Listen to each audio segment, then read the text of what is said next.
Welcome to another edition of Banter and Babble. I am the Dude79, and joining me always, my esteemed colleague, Mr. Fanboytone. Mr. Fanboytone, what's going on tonight, brother? Nothing. I know, seriously, we're having deep thoughts about what our friend Booty just sent us in a message about skin, and I'm just cryptic as fuck, and I'm Yeah. trying to think about what's going on. I'm lost. I'm confused. I was not prepared for that, so now I'm thinking about that. Very cerebral conversation we were having with her. Right, as always. So she is fantastic. How is everybody doing this evening? We're back with another episode of Banter and Babble. One quick programming alert before we forget about it, because it's minor, Yes. but it's not minor.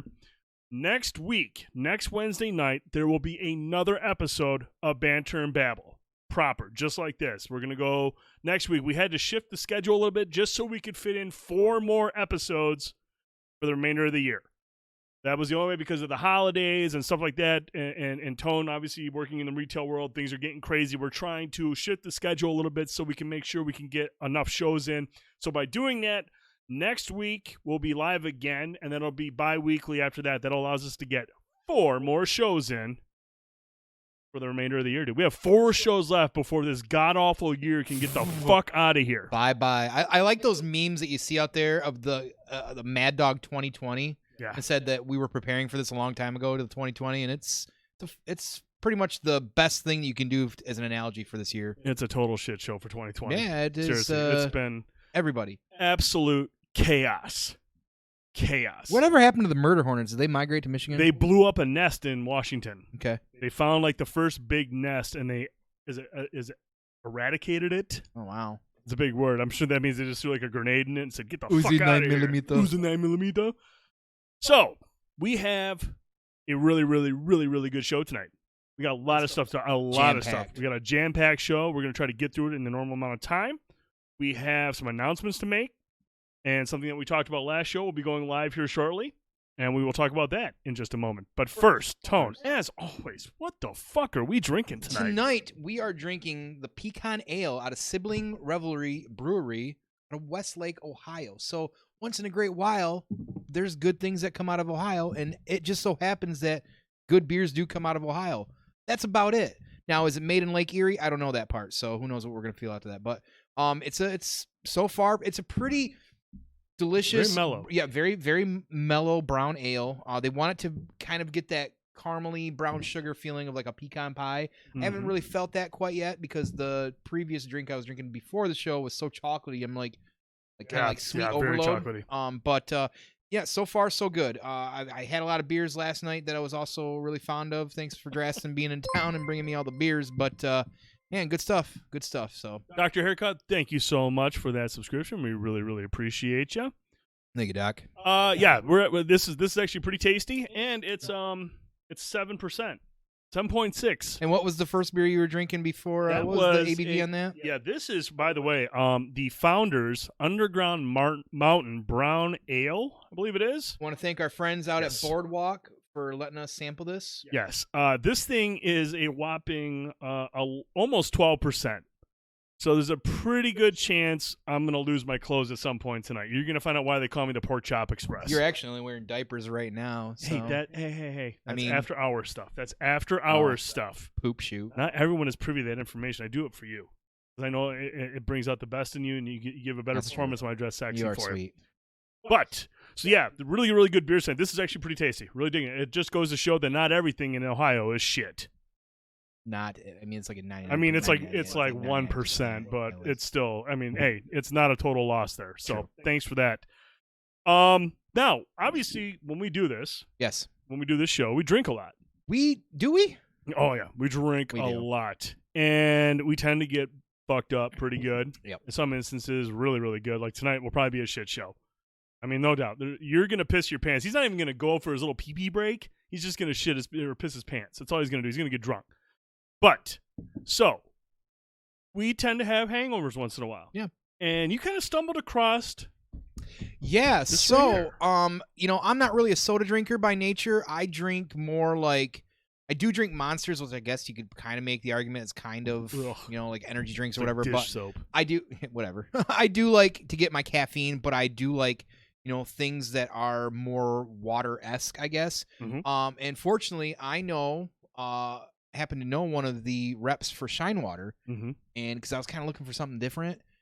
Fortunately, we got a little care package pack here, like one of their little promo packs to Yes, we did. open up. Now, we were privy to try this a few weeks ago. This is a new product on the market. Yep. Now, it's hard to find locally in Michigan area right now. It's just Jax is carrying it, and Jax is... Which isn't that's a prime spot if you ask me. It's a big-time prime spot. I mean, you go to Jax, you're not looking to spend a couple bucks. You're going to spend some You're money on spending good money at Jax. Yeah, for sure. So they carry Shine Water. That's definitely one of the places you can find it locally. But basically, their main competition is vitamin water. And honestly, as somebody who tried vitamin water years ago or dabbled in like Sobe or Sobe or whatever you call it, this was a good progression. I did not like vitamin water. I always thought it tasted sugary. Not gonna lie, dude. When you first brought these over, I was like, "Oh, is this like a vitamin water knockoff?" It is. I'm not joking. I was just like, "Oh, this is gonna be like a one and done thing." And continue. Some do, yes. Some Krogers do have it. Mother Booty is actually right on that. Some Krogers do have that. But this is like it's all natural. It's vitamins, vitamin D, 100% a lot of vitamin like D. vitamin D. There's a lot in there. There's Yeah, a lot of vitamin D. And honestly, pop this open a little bit and kind of take this little promo guy's we got a mask in here. There's a T-shirt. Yeah, they gave us a mask and a T-shirt. Right. This stuff Also is fit my delicious. son, but that's okay. Right.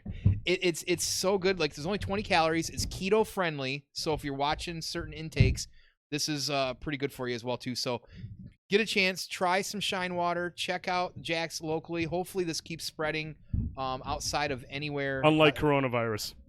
Right. Yeah. But yeah, great stuff. And we want to thank you guys as well too for dropping off this to us to check it out. Yeah, I'm not gonna lie. Like seriously, I had low expectations going in, but after I think it was 2 weeks ago when we did a show, and I was fucking hungover. And I saw it in the fridge. I was like, you know what? Fuck it. And I drank it, and it legitimately, I was like, okay, I feel better. Everybody always talks about Gatorades after you drink and things like that. Well, they got some like exotic flavors in there too, man. It's not just like strawberry. That's what's great. It's just like the one that always comes out to me that I find is very unique is the kiwi and cucumber. That blew me away. Kiwi and cucumber. Kiwi cucumber. Okay. It's very fresh because cucumber waters and things like that. Or cucumber is very this fresh blast, delicious. So. Got to try them, everybody, if you get a chance, please. Yes, give them a look. Like I said, Jax, if you go to, I mean, I feel like if you live in mid-Michigan, specifically locally, you know what Jax is. You're at Jax, at least. For my fat ass, I'm at Jax like 4 days a week. I'm going to go there. I'm going to buy brats. I'm going to buy the chicken. Now you can check out the Shine Water, especially if you're a lush like Tone and you get drunk as shit during a show where you're trying to be professional and you need a little something in the morning to get you going. Try Shine Water. I guarantee you. Like, I was really impressed. So... Forge Hammer, thank you for that so much for that subscription. Appreciate it. Buried Alive apparently knows Larry. Oh yeah. I seen her mention that. She knows the chief operator. Chief operator. Well, there he is. There's Lair Dog.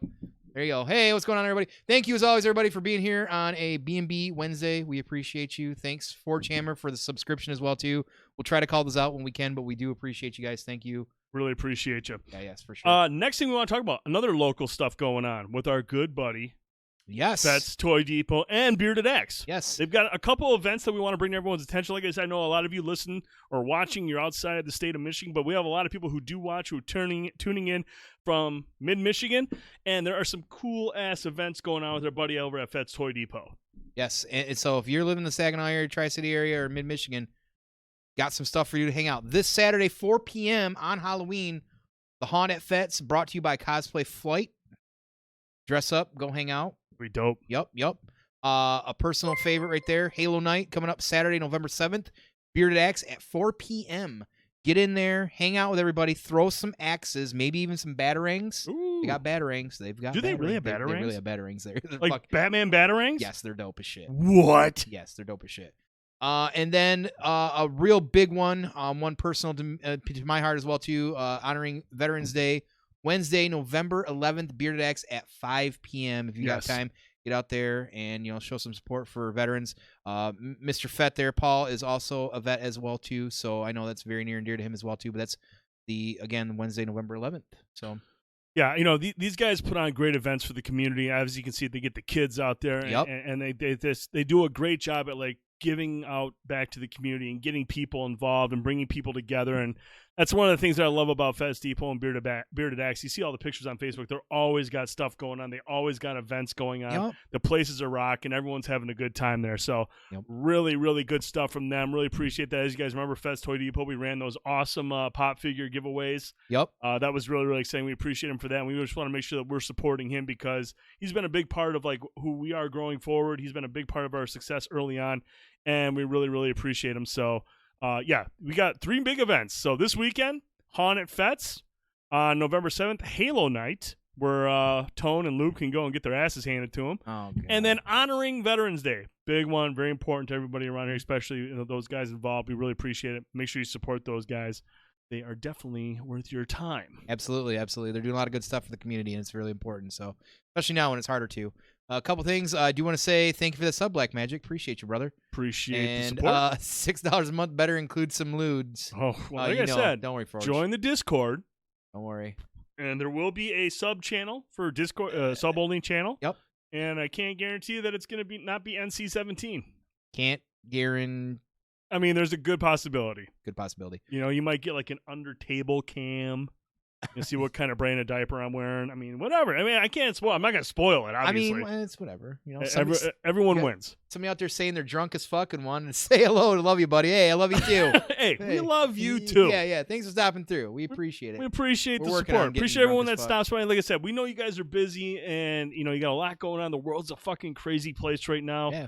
We're in mid-Michigan, and coronavirus is doing its thing right now, and it's. I mean, we just found out before the show, but Germany and France shutting down are on full lockdown. Second lockdown again. A couple schools in this area where we're at Mm-hmm. are closing down now.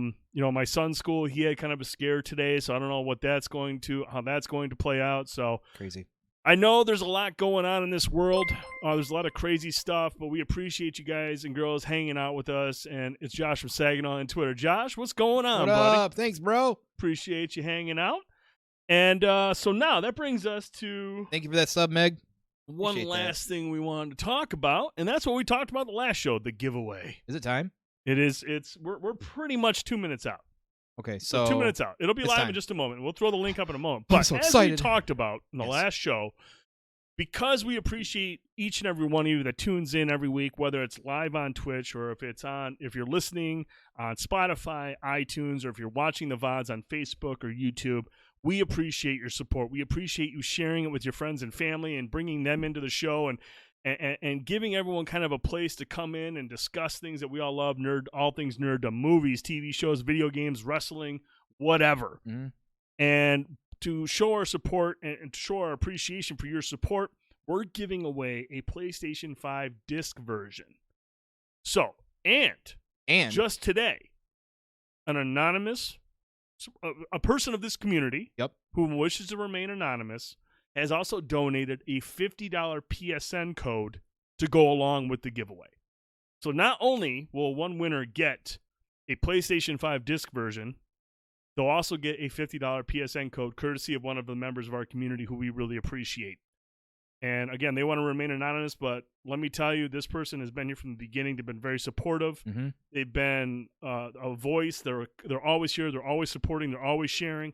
We appreciate you, and thank you very much for your kind donation. It'll be a part of the prize now. So, beginning right now in 1 minute, you'll be able to hit this link to go over and apply to win. There are multiple ways to enter. Mm-hmm. And the winner will be announced on December 2nd. Live show At 9:30 p.m. Eastern Time. So you'll have between now and then to go in and sign up however you want to sign up. And the winner will be announced on December 2nd. And we will mail it out the next day because we'll have it in our possession by then because obviously the system comes out in 2 weeks. And we're really excited about this. Now, due to limitations, we cannot ship this outside of the U.S. And I know many of you are watching in Canada or in the UK, and I wish we could ship this anywhere in the world, but it's difficult to do. It's even more difficult now due to coronavirus. It's a shit show, and we just want to make sure this goes as smoothly as possible, and we will find ways to get you guys involved as well. Especially when things start to slow down. Hopefully we get back to a little bit of normalcy. we'll find a way to get you guys and girls involved as well. And we appreciate your support. And this doesn't change anything. We appreciate you. We need you. We value your feedback. We value your support. We value being here, being an important part of our community. Absolutely. Everything that he's said that sounded okay, I would say, but better. Just throwing it out there. So, hey, there she is. As of right now, Ika, you can head over to that link. It'll also be in the Discord later this evening.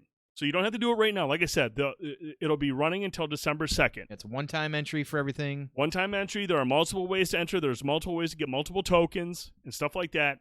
Go in there. Do whatever you're comfortable doing. You don't have to do every single one. Right. Okay, that's the thing. Like, we appreciate your support, but we're not demanding anything of anybody. We feel like everything is valued, is where it needs to be in terms of like what you get for what you to put in for it. But we really, really appreciate your support. We're really excited about this. And like I said, we're trying not to push this out on social media. We're not gonna throw this out on social media. We're not gonna throw this out on our Facebook. We're not throwing this fucking anywhere. Like, This is legitimately just gonna be done. This link will be available when we're live. Yep. And when you're all here. And like we said before, if you have a family member or a friend or two that you think would like the show, like, have them watch the show. Maybe hopefully they enjoy us and hit that link and hopefully they become a member of the community. We don't want to grow inauthentically, if that's even a word. Yeah, we want to grow in meaningful ways to really bring in build a community that's full of people that we all know, that appreciate the same things. If we put this stuff on Twitter, if we put this stuff on Facebook, the bots take over, and then I just feel like there's a chance that somebody wins that isn't even a part of the community or a part of the show. So the only places you'll find this link is right here in this chat during the next couple of shows. Next week's show, the show after that, and then December 2nd up until 9:30 p.m. Eastern Time, which is when the winner will be drawn. We're not going to post it on Facebook. It'll also be in our Discord, because that's part of our community. So we want you guys and girls to have every opportunity to win this, but you don't have to do this. You don't have to do that. Don't feel obligated. I know there's a couple things tied to subscriptions. Do not feel obligated to do that. Okay, that's just something that we put on it because there's some value to it. If you do that, you get a lot more entries. But again, just do what's comfortable for you. We appreciate your support, and this is our way of giving it back to you. Absolutely. I would have said that, but better. I mean, much better. Obviously, I'm already buzzed up, and I sound like he does, so that's kind of bad. Doesn't come full circle like doesn't that. Make full circle. That's not how that joke works. So while you guys and girls are doing that, and like I said, the only thing that we ask is if you feel like there's somebody that you know personally, a friend or a family member that you know would be into this show, that would like to be a part of this community, and you think they would like an opportunity to win a PlayStation 5, go ahead, direct them over here or to the Discord, have them join, and they can enter. But like I said, try not to share this on social media. Try not to share this on Facebook posts or anything like that. We're trying to keep this as in-house as possible. That way, that's how we get around Prime. Right. Because Prime's in bed at this time. He's old, so he has no chance of winning. He's snoozing right now. He's asleep. He's done. So, all right. We've got all that stuff out of the way. We've talked about the important things. We're going to talk about what we're playing here in a little bit when we get to the impressions that we want to talk about, because I don't think you've played anything else, right? No, because you're a loser. Well, I'm playing games. What are you playing? I'm playing Final Fantasy VII Remake, and I'm almost done. Finally got around to it. You said you were almost done last week, bro. I've told you I've had a busy fucking week, man. I got work stuff going on. I've been sick with the allergy bullshit. Blah, blah, blah. No. Your herps are acting up? Definitely. The cream, but the cream is very minty, so it kind of like gets rid of the... That's horrible. Yeah, okay. Final Fantasy VII Remake, that's what I'm currently playing. I'm really excited to finally come full circle and finish this at the end of the gen. Working on that backlog with Cyberpunk getting pushed to December 10th. Shocker, by the way, everybody. There's the news on that one. Right. It's going to let me work on some of that stuff. But, always looking to play Squadrons when we get some time. Predator when we get some time. Marvel's Avengers. But right now, we're also... Among Us. Oh, God, yeah, Among Us. We got to talk about that just for a hot second. Talk about that for a minute. But, we'll talk about the one we're going to talk about here in a second. But I guess now's a good enough time. We played Among Us for B&B Plays last week. And that was probably the most fun I've had playing B&B Plays. It was incredible. In a long time. Because... that guy right there, Mystic Mike Live, that just jumped in here, was able to play with us as well, too. We love you. Thank you for hanging out with us. Thank you for anybody that was able to play with us this last Wednesday. It was awesome. I had a blast. I was completely hammered. You're like, oh, Mystic Mike is a scumbag. He's another scumbag. I mean, look, don't get me wrong. He's a very talented streamer on Facebook. He's amazing. He's funny. He's entertaining. He's really, really good. And he's a sweetheart. He's a sweetheart. He's a sweetheart. But he's a fucking scumbag. He's a fucking scumbag. And among us, you see his true colors. He's a fucking scumbag. Right. But I love him. So we appreciate him being there, and everyone that showed up to play. It was wild, man. It was a lot of fun playing that game. There were laughs everywhere. It was a really, really good time. So thank you. We really, really appreciate it. I want the link since I'm on the PC now. Oh, okay. Oh, hang on now. She comes in here and just tells you what to do. I know, man. She just shows up like she's a boss. We had to set up a bot in the Discord just so she remembered the show times. God, what a goof. All right, Pikachu. But yeah, no, Among Us will definitely fit. That'll be in the rotation going forward for B&B plays. Among Us will definitely be in there. Right, and we were hoping to play it next week, or I was, but I forgot we had another show. Yep. So the next B&B plays in a few weeks will definitely be Among Us. Yep. Stay tuned on the social medias for date and the normal times, etc. Absolutely. Awesome. Okay. Moving on to what we were going to talk about tonight. The first thing we're going to discuss, if you're ready, Borat, the subsequent sequel film that just released recently on Amazon Prime. A day early on Thursday, by the way. Mystic Mike, thank you so much for that subscription. Appreciate the support, brother. This show, I want to get your thoughts first. Because this was crazy. We got pretty early in the movie. We got multiple, but we got it pretty fast right out the gate. So I was really excited about that. I was a big fan, but I'm a big fan of his work, period. I actually loved Bruno as well, too. Oh, Bruno was awesome. Was fun. I mean, you got to be in the right mindset to handle some of the gratuitousness that you deal with that. But since I'm a sick piece of shit and deviant, no problem, right?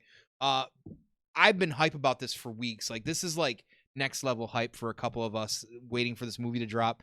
And while I don't think it was overall like funny or shock value as the first one, because it's kind of lost that luster because people know who he is now, etc.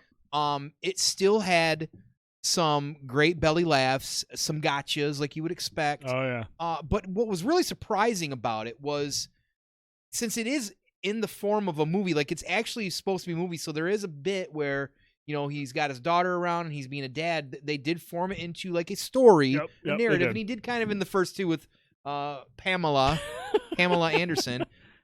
There's some charmingness in it, which kind of surprised me. Some endearment, yeah, there was, and fine, whatever. But man, the gotcha moments on some of the stuff were brilliant. You guys have seen some of the news on it with Rudy Giuliani and stuff like that, like. Ali G, so we got to see somebody else. When anybody calls out Ali G, I've got like all of Ali G's work on probably DVD, but yeah, I loved Ali G, so I've been a big fan for a long, long time. Yeah, I mean, obviously, this guy is the master of disguise. He the way he plans out his stuff, especially the fact that he was able to pull off the stuff that he was able to pull off, even after the success of the first Borat. I mean, everyone knows who Sacha Baron Cohen is now. I mean, they all know who he is. This guy is renowned everywhere, but to still pull off the stuff that he was able to pull off is impressive. And we've seen a couple of videos come out now where it shows the danger, the imminent danger he was in, and some of the scenes that he's carrying out. We won't get into spoilers because there are some things that you're just like, holy shit, did he really do that? And then now you're starting to see some of these stories come out where they kind of talk about the things, like the dangers that he was engaged with, how close he was to being in like serious danger, performing these stunts, so to speak. And it was wild. But yeah, like you said, man, there's belly laughs, there's some good laughs in there. And the thing that I've always enjoyed about this character and in the Borat movies is just how he's able to just kind of like get these real people in these situations where you see their true colors, and you're just like, fucking for real? Right. And they're subtle things. They're not. Some of them aren't until you start to think about it. You're just like, holy shit, dude! Did they really just condone this? Yeah. Is this person really on board for this? You get to see people in that raw moment where they, in their mind, are choosing like a lesser or a higher of the two evils. Yeah, it's seriously a show that will have you questioning morals. Like you're just like, what is going on? It was like that in the first one too. Now, I seen Tricky Regis said he couldn't finish it. Tricky, what? Tricky's in the chat. Tricky, I want to hear your thoughts on it. Go ahead, type it up, relax, take your time. We'll come back to it when it goes up there. But no, there's multiple scenes. We've heard all about the Rudy Giuliani scene. he's come out and made his statements, and obviously Sacha Baron Cohen had his reply in the role of Borat. And it was just, it's how you interpret it. There's it's not as direct and what's the word I'm looking for? How am I trying to describe it? It's not as like easy to interpret as you think. Like, he said this, I was doing this, but then if you look at certain actions, things, you're just like, yep, that's not like appropriate. Like, I don't understand how, like, everyone's focused on this, but then I'm thinking about moments ago, I'm just like, well, that's even weird. When you see it with your own eyes, then it's kind of like, there's a lot of room for interpretation. Sure. There's a lot of room. When they were at the dance, the dance, oh god, oh god, yeah, we're sitting there, we're like, is this really okay? They're going with that bit. Wow, they're really going with that bit. Yeah, they went with that bit. Yeah, it was. There are some scenes that are the computer store scene was pretty funny. Like, it's raunchy. It's just a blur, but it's. Kat brought up the computer store scene was fucking hilarious. That was pretty goddamn funny. Where he's on the phone and he types in Google and he types in spit roast.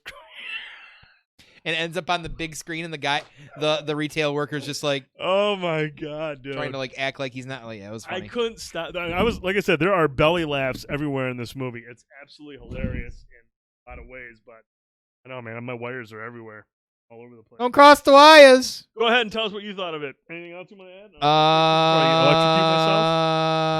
Electrocute myself? No, I'm too busy watching you break shit. That was crazy. That was scary. I thought I was gonna die.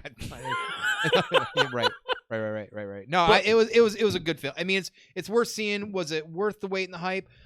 That also probably is something I think everybody might be all over the place on. For me, it was just because I love the character. I love Sacha. Yep. Been a fan since Ali G. Was worth it for me. Yeah, and somebody mentioned that wasn't as funny as the first one, and I agree with that because the first one was just such a.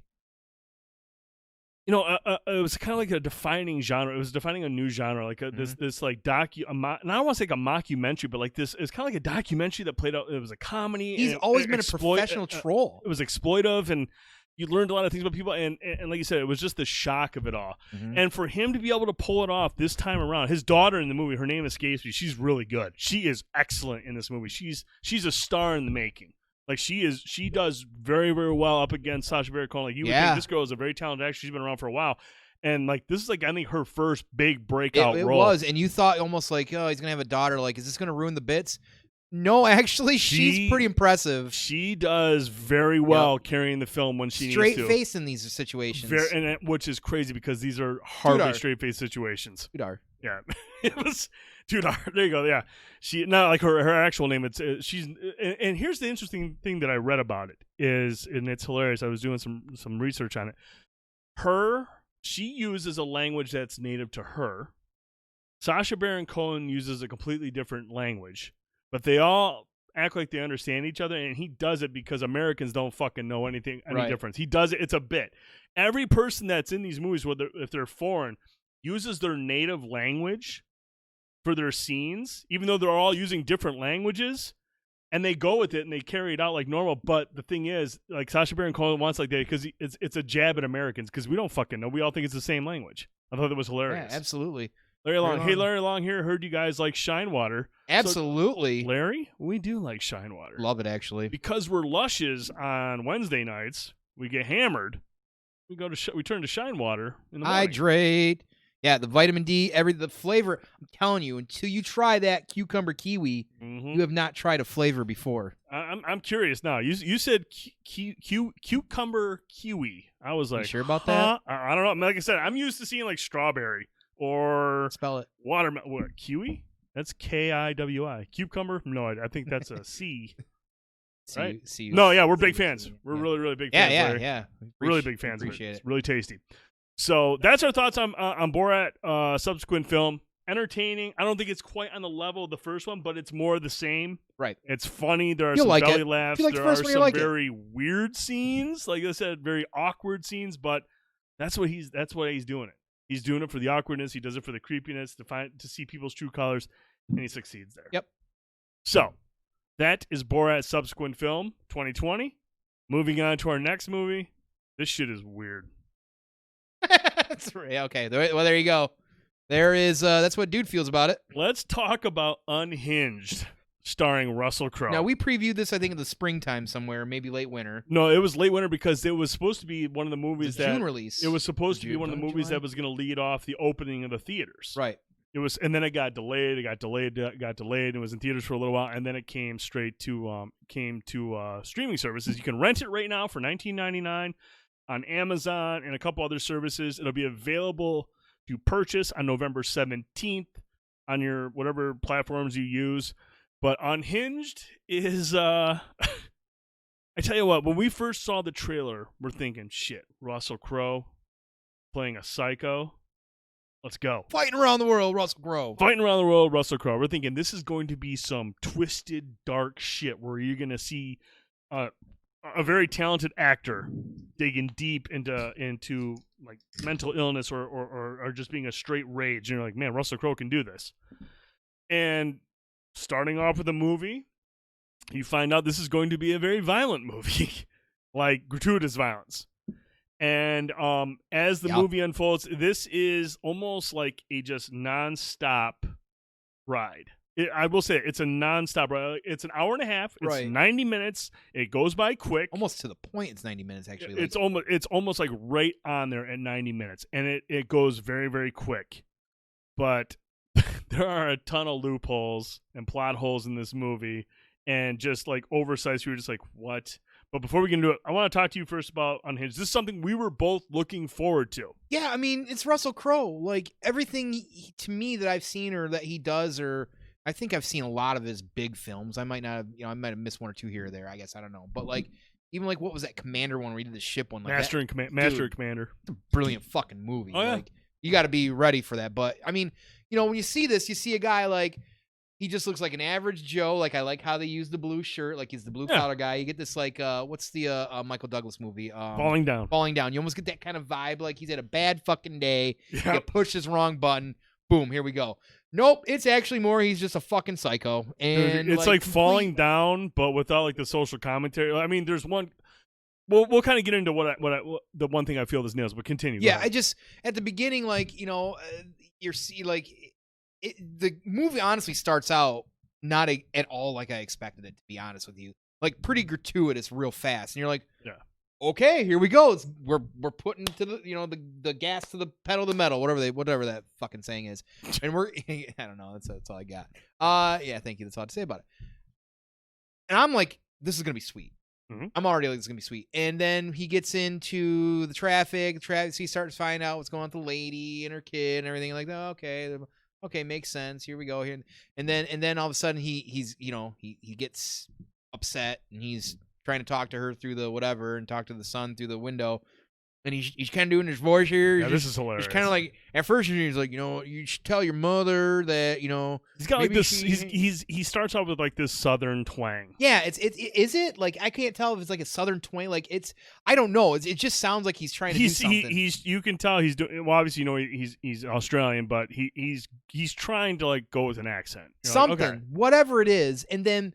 That's that scene, and the rest of the movie, it's not there at all. It's like, as you say, the Kevin Costner. Dude, it's seriously, Prince of it's Thieves. the same thing from Kevin Costner and Robin Hood, Prince of Thieves. This. In the first 20 minutes, you get Kevin Costner with this weak ass English accent, and then after that, you just get Kevin Costner. And you just get Kevin Costner. No, wait a minute, is this Robin Hood not English anymore? I mean, that's exactly what this was, you guys. Like, he starts off with this accent, and then immediately he's like, just nobody's gonna notice it, right? And so a lot of the things that happen, like, there's a scene, the diner scene was just really like perplexing because really, and at the end of the day, this movie ends up being really fucking campy. Now, is it worth the $20 fucking I rented?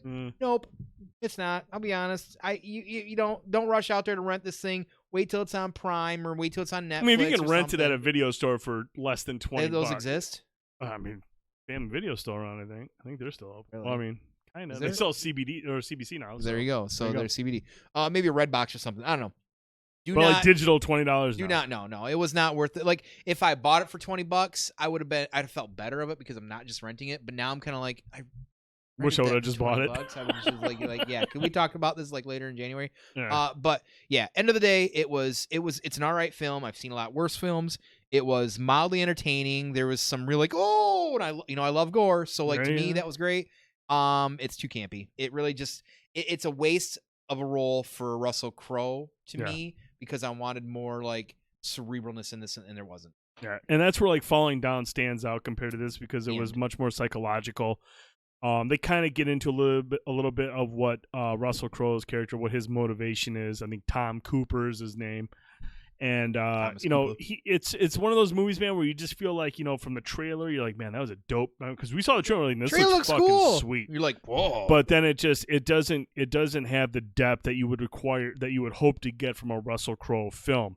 You know, what about halfway through this movie, the only thing I could think about, okay, is we got The Big Lebowski, right? And The Big Lebowski is a great movie, and then we had the John Turturro spinoff, Jesus Rolls or whatever it was. This is basically Walter Sobchak if he had a spinoff. Right, yeah. This is basically John Goodman's character, Walter Sobchak, if he had his own spinoff show and he went nuts. Right. Like he is, and the thing is, I don't know, and you and I discussed this before the show, like did Russell Crowe put on the weight this movie? Russell Crowe's a big dude. I'm not body shaming anyone. I'm fat. But like, this is Maximus Decimus Meridius here. This is Maximus from Gladiator. Right. Russell Crowe has gotten big. He's a big dude. Like, he put on some weight. Now, I don't know if he's doing another movie where he's putting weight on, but he got mad. He's like John Goodman before John Goodman lost weight. And it, like the thing about it is, I almost feel like they were looking for a kind of a stereotype in this role too. So that's why I'm not sure. I don't know. That's a great question. I would like to know that. 20 years is a long time. Absolutely. 20 years is a long time. You're not wrong, Forge. But and the thing is, like, I don't feel like this is the type of role that would require someone to put on that kind of weight. Right. You know, that's what you thought. You know, but I mean, it was just like, man, I feel like it was just, I mean, I guess, you know, when I think about that show, The Other Guys that he was in with, who was the guy who was in Blade Runner 2049? You're a big fan of him in Drive. Ryan Gosling? Ryan Gosling. He's in a movie called The Other Guys with Ryan Gosling. And even then I was like, man, he's getting a little bit bigger there. But he is massive here. I mean, I just can't see this being, he was bigger, he wasn't bigger than this in The Nice Guy. He's bigger in this than he was in The Nice Guys. But The Nice Guys is actually, The Nice Guys, thank you. The Nice Guys is awesome. Have you seen that? I actually haven't. You have to see The Nice Guys. There's a Russell Crowe one I haven't seen. But I just hope Russell Crowe is doing okay because he's a very talented actor. He commands the screen, but this movie was just not a good use of his ability. It really they were wasn't. just like Russell, just dial it up to an 11, do some stupid shit. We're not too worried about like logic here. We're not too worried about cohesiveness or even making sense. We just want you to fucking go nuts. He does that. But this is not his best work. This is not the best material for Russell Crowe. But if you're sitting around on a Saturday night and this is on TV, sure, it's worth watching. It's 90 minutes. It goes by fast. It goes by fast. It's there's not a moment where you're just like, no, this is slow. But the one thing I will say about this movie is it will have you thinking twice about flicking anyone off in the car, or honking at anyone, or being an asshole. Road rage, like me. Because, and the thing is, the tagline of this trailer is, you know, he can happen to anyone. And when you think about that, and then you see the extremes that he goes through in this movie, you know, he's a guy who's had some bad experiences. You know, he's down on his luck. Bad things have happened to him, and he just you bump into the wrong person at the wrong time, and you don't take that into consideration, and you let your anger get the best of you. That's one of the scary things about this movie, because this guy goes to extreme lengths for something as simple as honking the horn at him.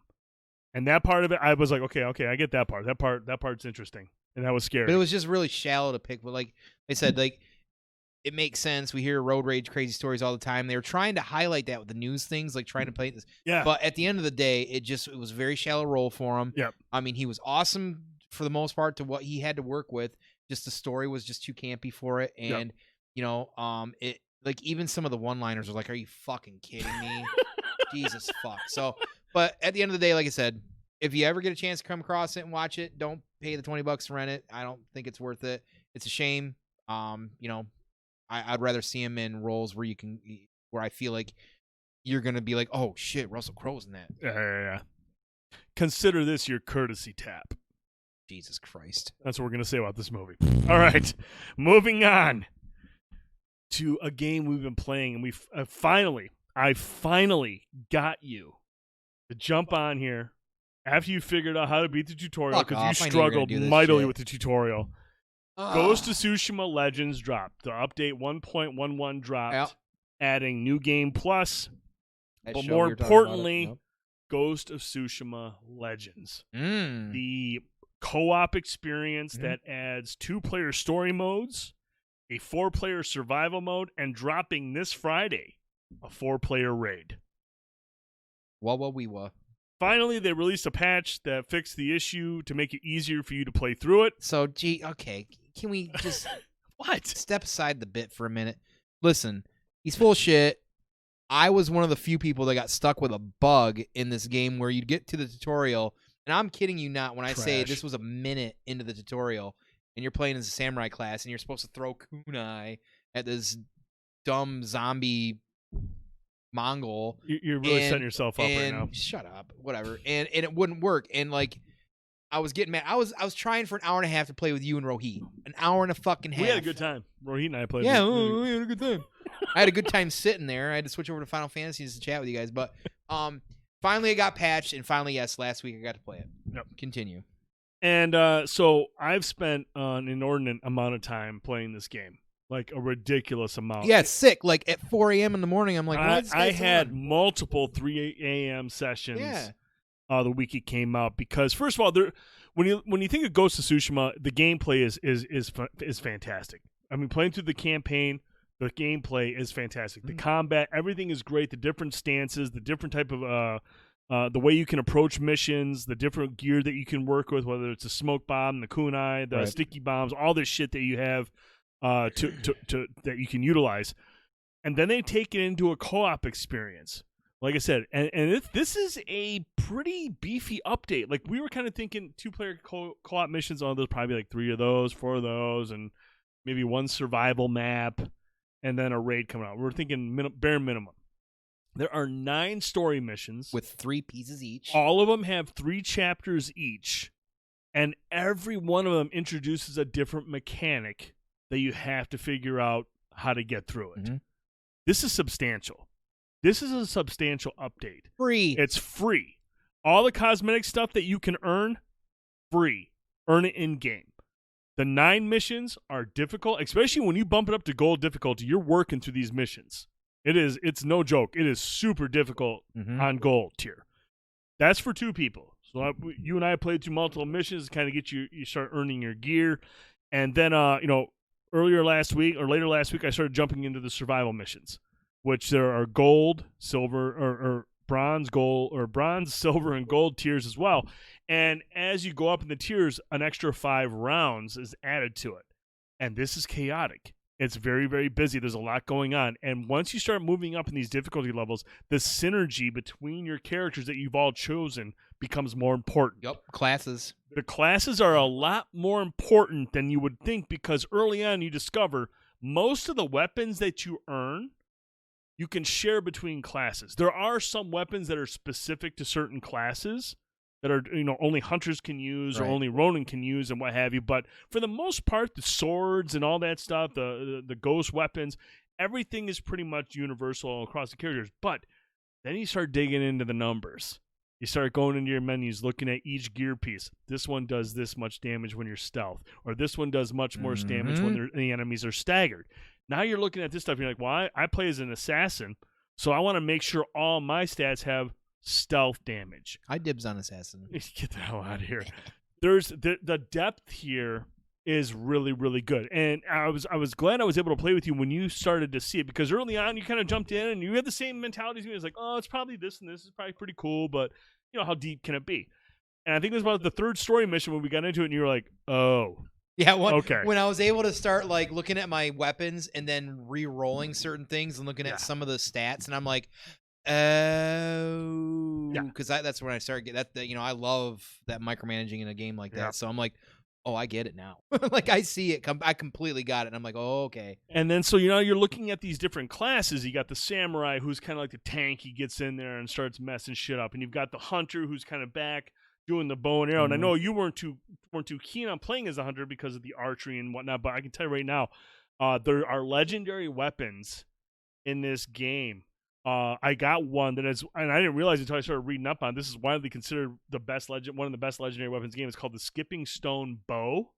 And what it is every time you land a headshot, another shot will ricochet to somebody else. But here's the thing. With the Hunter, her ultimate ability, you can mark up to 5 headshots at one time and do significant damage. So if you have a horde of like 20 people, and you proc your ultimate crowd control, and you hit the first 5, then it ricochets off to 5 more people and does heavy damage. You can wipe out an entire fucking horde of enemies in one area with one shot. Crowd control. It's crowd control. And all of a sudden now I'm just like, man, the Hunter's dope. Like I love the assassin, but the Hunter, like you said, for crowd control and from a distance, her special ability, like that's her ultimate. And then she has a special ability where she can launch a heavy shot into a crowd and set everyone ablaze.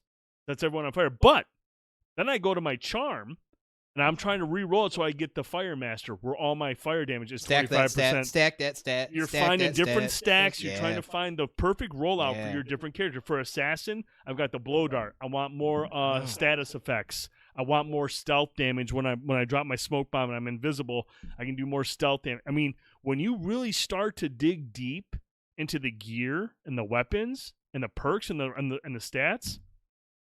And this is a lot deeper. Free update to a single-player game with, again, no one announced or knew until they said, hey, by the way, we're doing this. Yeah. This should not be overlooked. Now, I don't know what the raid will be like. The raid could be a massive disappointment. I don't know. But all I can tell you this is based on my experiences with like games like Destiny, is when you run into certain mechanics early on in story missions or strike missions, things that you're like, you got to know that you got to have this element to defeat this enemy, and you got to know you got to do this. This enemy is linked to another enemy, so if you kill this one, you got to kill the other, or else he'll revive his buddy. All these things that they're teaching you has to come into play in the raid. Because that makes the raid much more mechanically focused. I mean, combat in this game is aces. Okay, combat is aces. This combat is fucking fun in this game.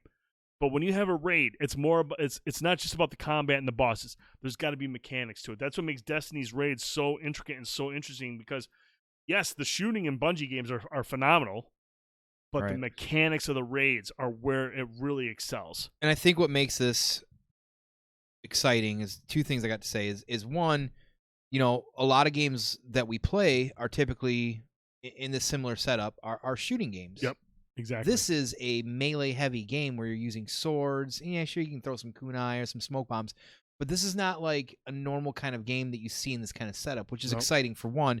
And 2, so far, one of my favorite memories of this is when we were clearing out some of the towns or some of the little maps or whatever in the missions, and I remember you were about to stab somebody, and you did it to me as well, too.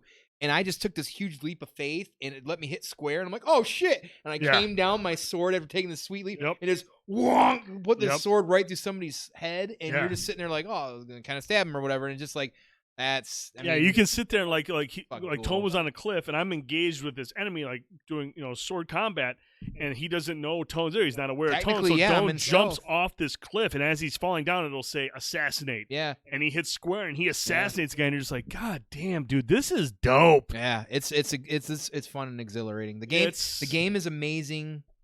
Yeah, it's a story single player game. Mm-hmm. Here's gonna be my take. I want to get your thoughts on this. We've played some great games this year. We played some great ones. And before Ghost of Tsushima came out, you're going to say it. The Last of Us 2 was my favorite game this gen. That was your goatee. This is my goatee of the year. And riding mostly on the story. I mean, the gameplay is good, but the story of Last of Us 2 is fantastic. It's the best story I played this gen. The best game I've played so far this year, and possibly this gen, is Ghost of Tsushima. And I actually think that we talked about it tonight. I think even though I really like Last of Us 2 a lot, I love the narrative, and Final Fantasy VII Remake is blowing my mind. I think all in all, for the complete package of what you're getting, this is probably my game of the year as well. I mean, it's seriously, you guys, it's the complete package. You get I don't know how many, 20, 30-hour campaign, just the story alone. And then there's tons of side quests and shit. And these are meaningful side quests, mind you. These aren't just fetch quests. These are narratives. These are stories that are playing out to these side quests. And then you got New Game Plus that was just added. So you can go through and play it on a more difficult setting. But what about Anthem? Game of the Year? No. But hey, What you was know that? what? I'm sorry. They're still working on it. They actually released an update today talking a lot about their system, their Javelin system. BioWare did. Really? There's some interesting stuff. It's Cool. not, dude. There's some interesting stuff in the BioWare post. Cool. But yeah, it's dead. It's Okay. dead. But no, I mean, like, seriously. And then they add on this multiplayer component. Now, the thing that's going to be interesting to see, and I really hope this is the case. I hope this isn't just like a one-time thing. I know there's people that have different opinions on games as a service, games like Destiny and The Division and Anthem, or even Marvel Avengers right now, which is kind of finding its. All these games have one thing in common. They jump into the fray and they think they have it figured out, and they don't. And this is where Destiny 2 has continued to excel. They continue to say, shit, man, the Vidoc they had the other day come out, fucking dope for Beyond Light that launches next week. I mean, there was some wild shit in there. I'm just like, man, they got this shit figured out. Yeah, they do. I would like Sucker Punch to look at this and be like, can we evolve this more? Can we go, like, how do you go forward from this? Right. And if this is their way of dipping the toe in the water and saying, could we have a live? I mean, 'cause again, there's no game out there that you can do like even a live service or anything similar to multiplayer game that you're saying, oh, I'm using swords. Yeah. And, I mean, entirely everything about it is just like it feels completely fresh. The combat is so good. There's nothing out there like it. Right. You know, and I know there's a lot of people doing bits before this game came out saying it's a Creed clone. Yeah, that's You're thing. half-ass Yeah. gamers. I'm sorry if that's your hot take and you didn't play it because you're some fanboy. Get out of here with that shit. Yeah, no, We're it's throwing that out there. you know, and I haven't played through Odyssey. I think you played through Odyssey, right? You played. I put 167 hours in that, matter of fact, and did all the DLC and all the expansions. So Thank you would very know much. that this is not an Assassin's Creed. That's my cross. point. Is that Yeah. this is not like Assassin's Creed has gone more to the RPG sense and feels like a This is little more bit more Witcher. of an action. This game this with is some there RPG there's elements. right. This is not Creed. There are some things similar to it. Yes, a lot of things are similar. Guess what? Basketballs and baseballs are round. That's similar. Doesn't mean they're the same fucking thing. Right. So stop with that shit. But yeah, this is a great game. We love it. We talk about it a lot on here because we're very passionate about it. You know, it's very rarely that games like this do come around. There's been a couple of good ones this year as well too.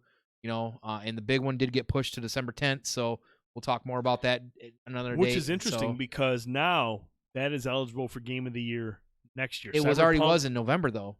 Oh, was it in It November? already was. It was when it was coming out on November 19th. It technically was. Okay. Already. So now So- it's not going to be a part of the Game of the Year discussion for this Right. year. At least according to Jeff Keighley. I don't know how other publications. As far go as Game the of Year. actual video game awards go, yeah, it was Right. already November was already like, yeah. So Close call there, but no, that's kind of a bummer. I know you're bummed about that, but hey, as long as the game is good, CD Projekt Red, you be patient, you take wait, your you fucking time. yeah, when they've got that much integrity, whatever you got to do, we'll wait. Right, Cap. But I think what Jeff Keighley does for his Game of the Year is they have to be turned in at some point to be considered. It's kind of like the Oscars. The Oscars is not up until December 31st. There's a certain cutoff, There's and a I believe cutoff date. I believe end of October is for the video game awards for game. Yeah. Yep. They all kind of do that kind of. Pikachu, thank you so much for that subscription. Appreciate sweetheart. We you. appreciate you. Appreciate that support. Jeff can't even spell his name right. Knock it off, Cap. Grow up. I agree. All right, moving on to the next topic. We love Ghost of Tsushima, but I know what you really love, and that's me. I was seriously going to put a picture of me up. You should have put a But picture let's of you talk up, yeah. about it, dude. Friday night. I am so I just rewatched the season 1 for like third or fourth time, actually about 2 weeks ago. I am ready. See the second trailer popped out recently. Here we are. We're watching it right now. Very excited. And I got to say, right out the bat, having Carl Weathers in a big role, he's a very underrated actor. I love Carl Weathers. He's a great fucking actor. Having him where he's at, like everything even how the way he says Mando and stuff like that, Yeah. everything he does is so fucking iconic. He's very to me. animated. He's very animated, and it's beautiful. So yeah, we are ready this Friday. A new season, one episode, about an hour long. It sounds like drops. Dope. I am so hyped because we don't know. There are so many rumors. Just like anytime anything of Star Wars comes out, so many rumors of, and he's using the backpack. Fine, it's fucking awesome. So hyped for that. Very excited. Yeah, because at the end when he was Moff getting in the TIE fighter, even with not knowing how to fly the jetpack, that entire scene was dope as shit. Right. He's whatever. Anyways, so yes, so many rumors. Is Rosario Dawson in it? Is Ahsoka in it? Is she playing Ahsoka? Is Sasha Banks gonna be Sabine Wren, which I kind of think she is? How is this gonna link to maybe bringing in Maybe Ezra Bridger. Are we going to see more characters from Rebels or Clone Wars? Because I can't think of his name off my head. Drastin out there would know it off the top of his head. The guy that plays actually Jango Fett and does the voice for all those characters. He's supposed to be in it as well too. But is he? We don't know if he's playing Rex. Is he playing Boba Fett? Is he playing some other clone or something? We don't know. Like, there's just so much out there, and these guys like Jon Favreau and Dave Filoni alone, what they did to keep the child, aka Baby Yoda, a secret was already, well, like, how did they do that? Like, right, these guys are holding stuff real close to their chest, and you know what? There's not a lot of things these days that happens, right? And we can speculate and talk about stuff, and Star Wars is probably one of the biggest things out there still to this day.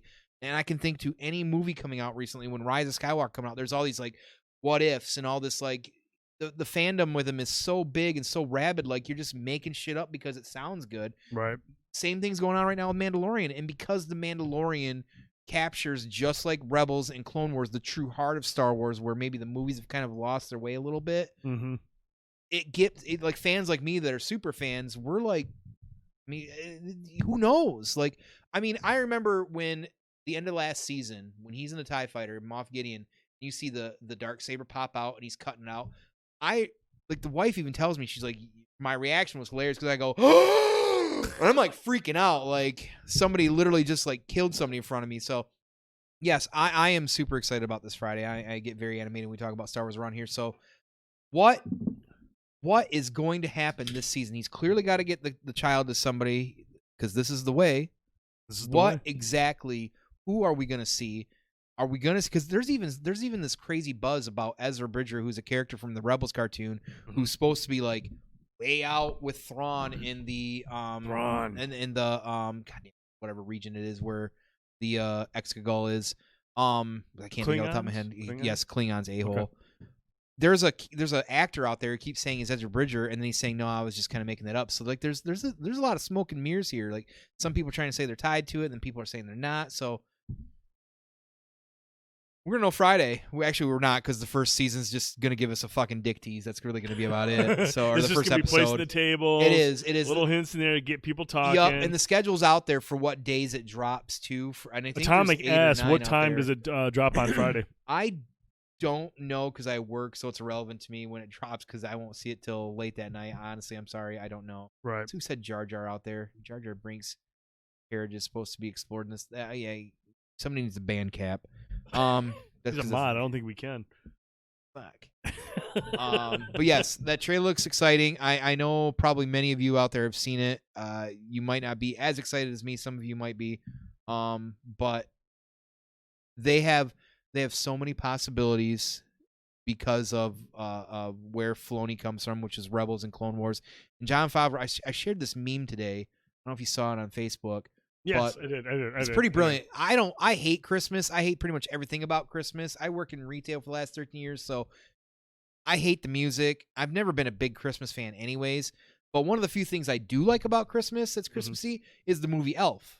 The movie Elf is fucking amazing. I love that movie, and it's Will Ferrell. My sister's a big fan. You sit on a throne of lies. Right.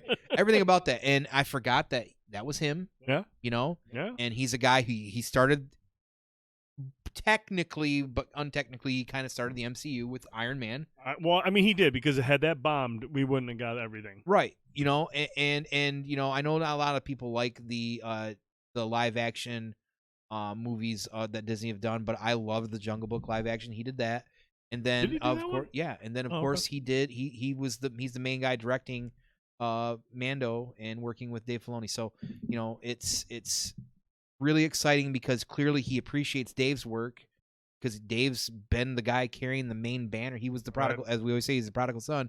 So they're leaning into his works. So I can't express clearly how excited I am. I think the interesting thing here to look at is just like, you know, you talk about the quality and the people involved on streaming services. I think we're starting to see just how valuable these streaming services are, and just how serious these publishers are and these studios are about when it comes to streaming services.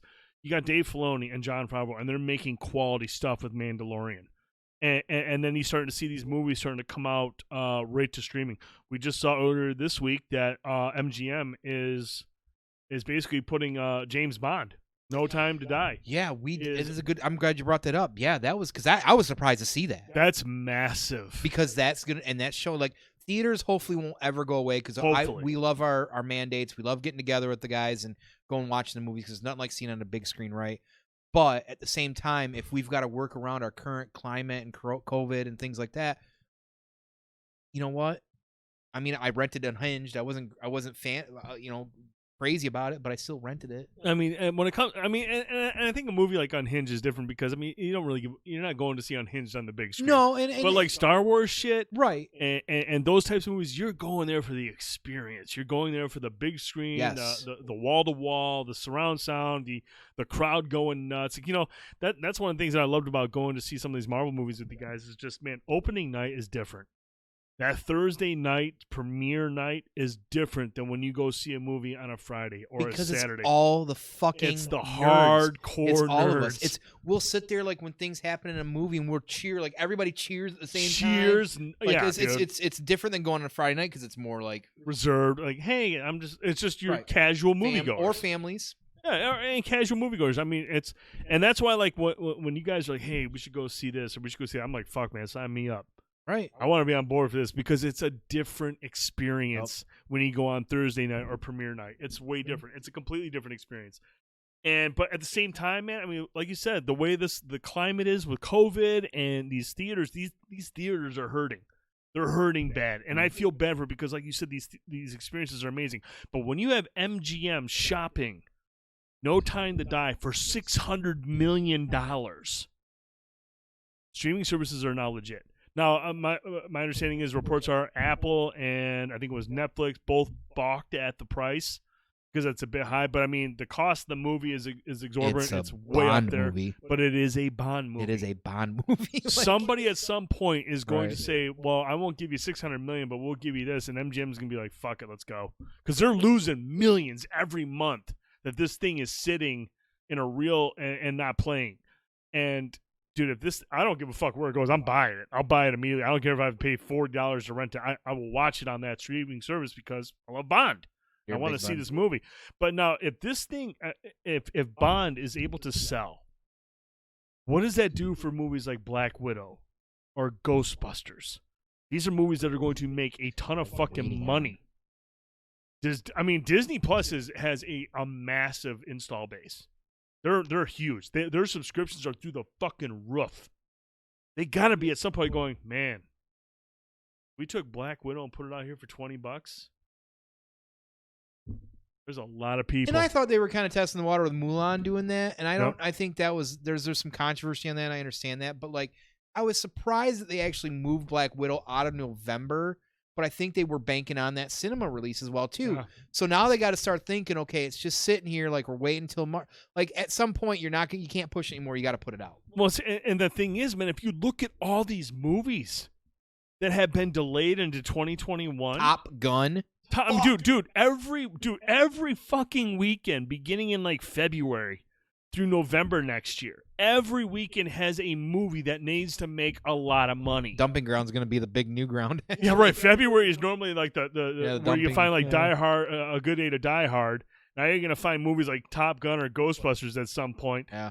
But I mean, at the same time, how much more can you cram into a year and not lose money? Because every weekend everyone's going to be like, fuck, man, do I go see Top Gun or do I see Ghostbusters or do I see Black Widow this weekend? Can't go see all of them. So they got to be running out of space. Dude, we're almost a fucking year behind in movies. We're almost a year behind in movies. And they're pushing them out, but at the same time, the more they push them out, the more money they're losing. Mm-hmm. So at some point, you got to be like, you know what? Fuck it, dude. Go to Netflix. Go to Disney Plus. Let's just put it out there now. People will buy it because they're watching it. Everyone's at home anyways. I almost got to wonder if Disney Plus specifically because of who owns them. Oh, it's Disney. They're looking at that seriously and they're considering, because if they did it with Mulan, they've got to be at this point like, what's our game plan? What is the game plan? Because they got to be careful because they're already getting you on a subscription fee. Then you got to pay for something on top of which, and some people are like, well, I got to pay for it. Well, yeah, dummy, like, duh. Like, you can't just because you got the streaming service. Like, we're going to get Mulan, I guess, free in December or something. Right. But there's got to be the end of the day, everything, just like everything. But see, is here's about the thing: making if you don't want to money, wait too. till December, you can rent it now for $20, and you own it. And you own it. There you go. You own it. You don't have to wait. Right.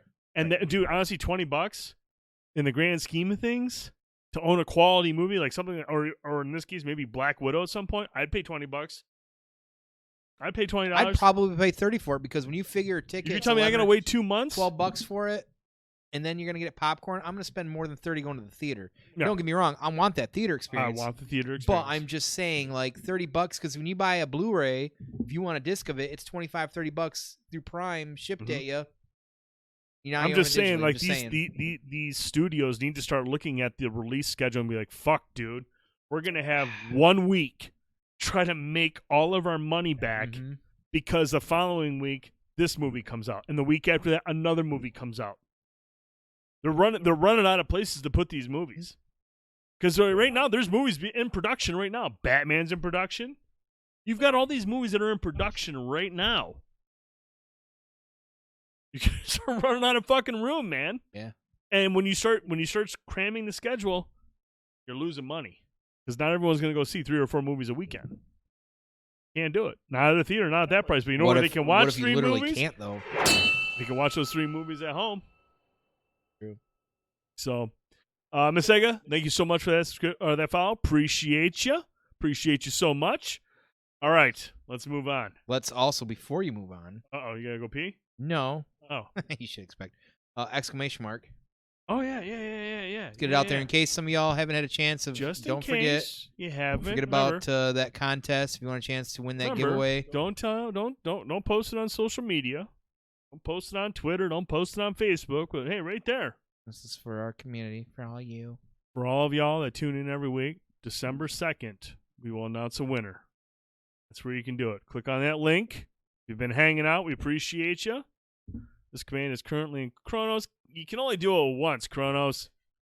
Yeah, cheater. Time, you cheater. No, actually, I think that's only a mod. All right, let's move on. Next topic. We got 3 more topics to go. We're gonna wrap it up. We're gonna get through these. We got a lot to go over, but it's been a great night. Let's talk about our boy Rohit. Bound for Glory, the 6-way scramble. That dive by Chris Bay was disgusting, by the way. Yeah, that was. First of all, we knew going up to this, like, this is a really good match. Like, that the card was filthy. Yeah, and this match was awesome. Like, it was a very, very, very, like, it happened a lot sooner in the night. I was actually driving home, going home, was going to buy it so I could watch it, and boom, I'm in the car and found out from Trick that, oh yeah, the match is done. Sweet. Yes, the Mocha-Skin Manimal did retain the X Division Championship and is still your X Division champion, thankfully. He had a great promo this last Tuesday on Impact with Jimmy Jacobs, so it was very, very entertaining as always. But man, he pulled it out at the end, and you can say, maybe he kind of stole the win, whatever. Dude, but whatever. At the end of the day, it's a win's a win. Hey, he found a way to win. End of story. I mean, he's the puppet master when it comes to the X Division. Pulling them strings. He's pulling the strings, you know what I'm saying? Like, let them think they got a chance, blah, blah, blah. No, here we are. He's still got the belt. He's still your reigning X Division champion. And, every week there's going to be something more, hopefully, coming. Excited to keep seeing him with the belt. Honestly, like, I wanted the match to be a little bit longer. Like, clearly I was driving and I couldn't see the thing day one, but the match was, I think these guys could have went a little bit of more of the distance. It was a really good match. And, when you got people with this kind of caliber, TJP, Chris Bay, Thick Mama Pump, a.k.a. Jordan Grace. Who was amazing. Yeah, like, I wanted more. I wanted longer. And again, the card was great. I wanted more. I mean, there's so much talent involved here. I mean, this is the creme de la creme of Impact Wrestling. Yeah, honestly, the X Division is probably my favorite division right now in Impact, and it's one of my favorites in all of wrestling right now. So the personalities of everybody involved is so distinct and so compelling. You're just like, fuck, man, this is wild to watch. Yep. It's wild to watch, and they're all getting the recognition they deserve. But at the end of the day, and still, the X Division champ, all that matters, Rohit Raju. Yep.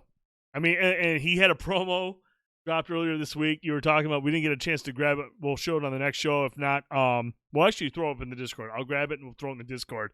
But hilarious stuff as usual. With kind of what you come to expect from the guy. Tricky Reset, for me, the best match on the card. That's how I felt too, man. It really is. I mean, there was the one time we went to Bay City, and we saw Rohit battle Jake something. Mm. And dude, I mean, it wasn't even close. It wasn't even close. It was the absolute best fight of the show. Yeah. We walked in there. We watched, I don't know, probably 6 or 7 matches, and it wasn't even close. I mean, him and Jake especially, they've been battling for so long. They know each other personally. They've been doing this for a long time. And you just see the passion. You see the master of their craft. They know each other, and it's just they're amazing battles every time. 5-star matches. Every time. So congratulations. As always. To the mocha skin manimal. His mother calls him son. Because he shines like one. Because he shines like one.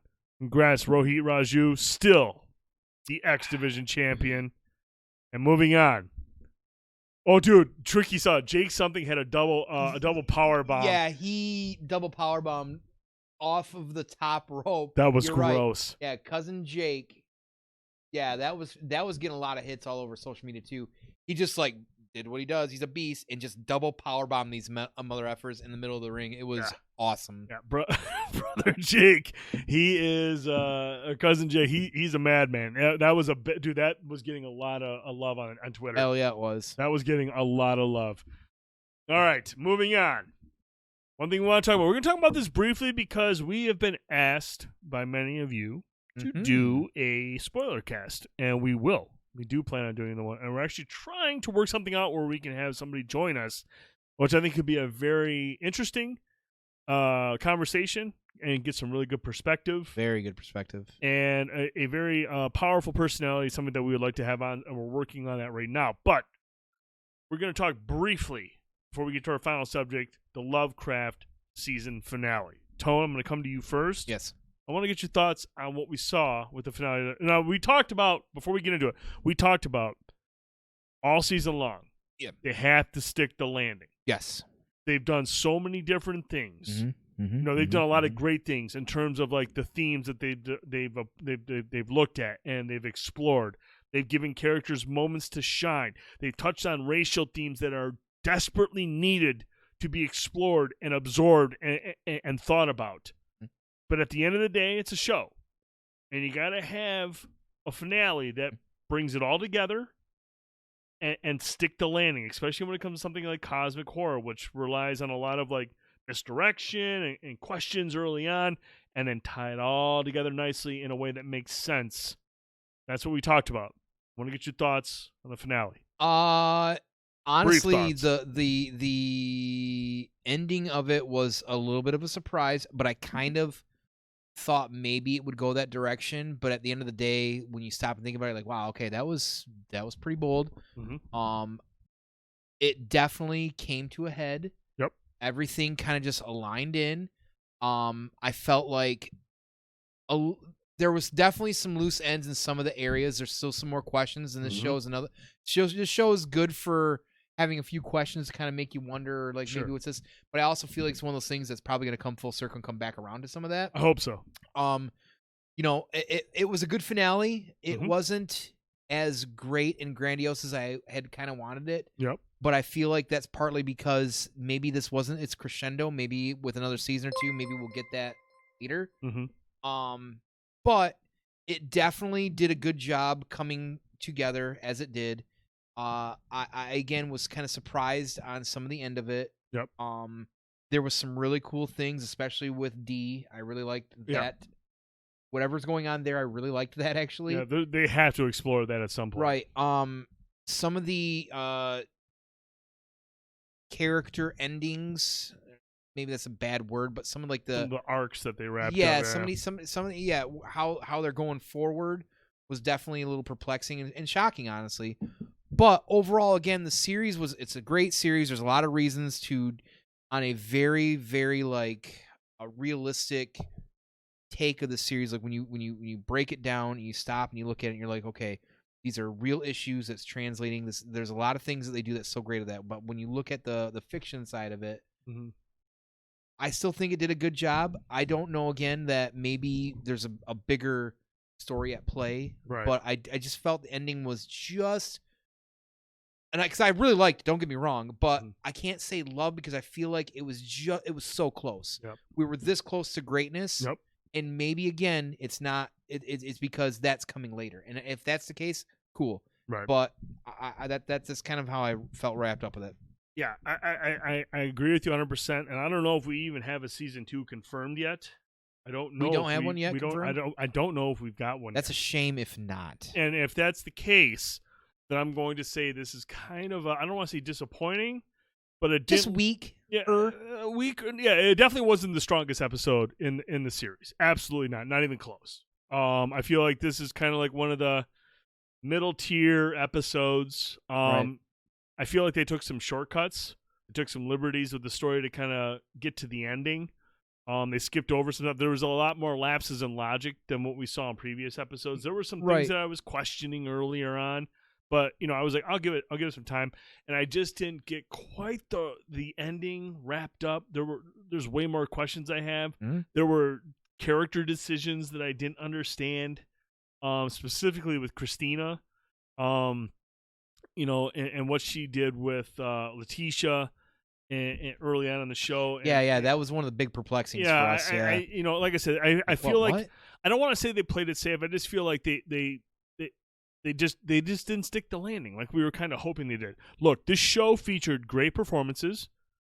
Okay, thank you. Tricky Reed said season 2 is not confirmed, but it's in talks. It needs to be in talks because if there's a season 2, then I'm cool with it. All right, let's see where we're going. Let's keep it going. Let's explore some more of the elements and whatnot. But if there's no season 2, I'm not going to say this is like a Game of Thrones final episode disaster. Not even close. No, because this had 2 more than that one had. This was a really, really good series. It's a really very great good. Series. Like I said, the things I appreciate the most are the way it tackles certain themes, racial themes, and it gave me perspective in a lot of situations. We talked about there's a couple instances with Ruby and Christina, which were so powerful and really gave me perspective and helped me think about things.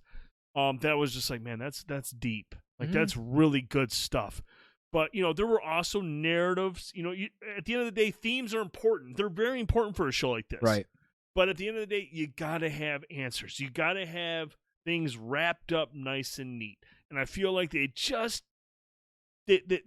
kind of forced some things with certain characters, and decisions were made. I was just like, I can't quite buy into that. Even though every episode's been batshit crazy for the most part, I just didn't feel like this was the landing that it desperately needed in terms from its narrative.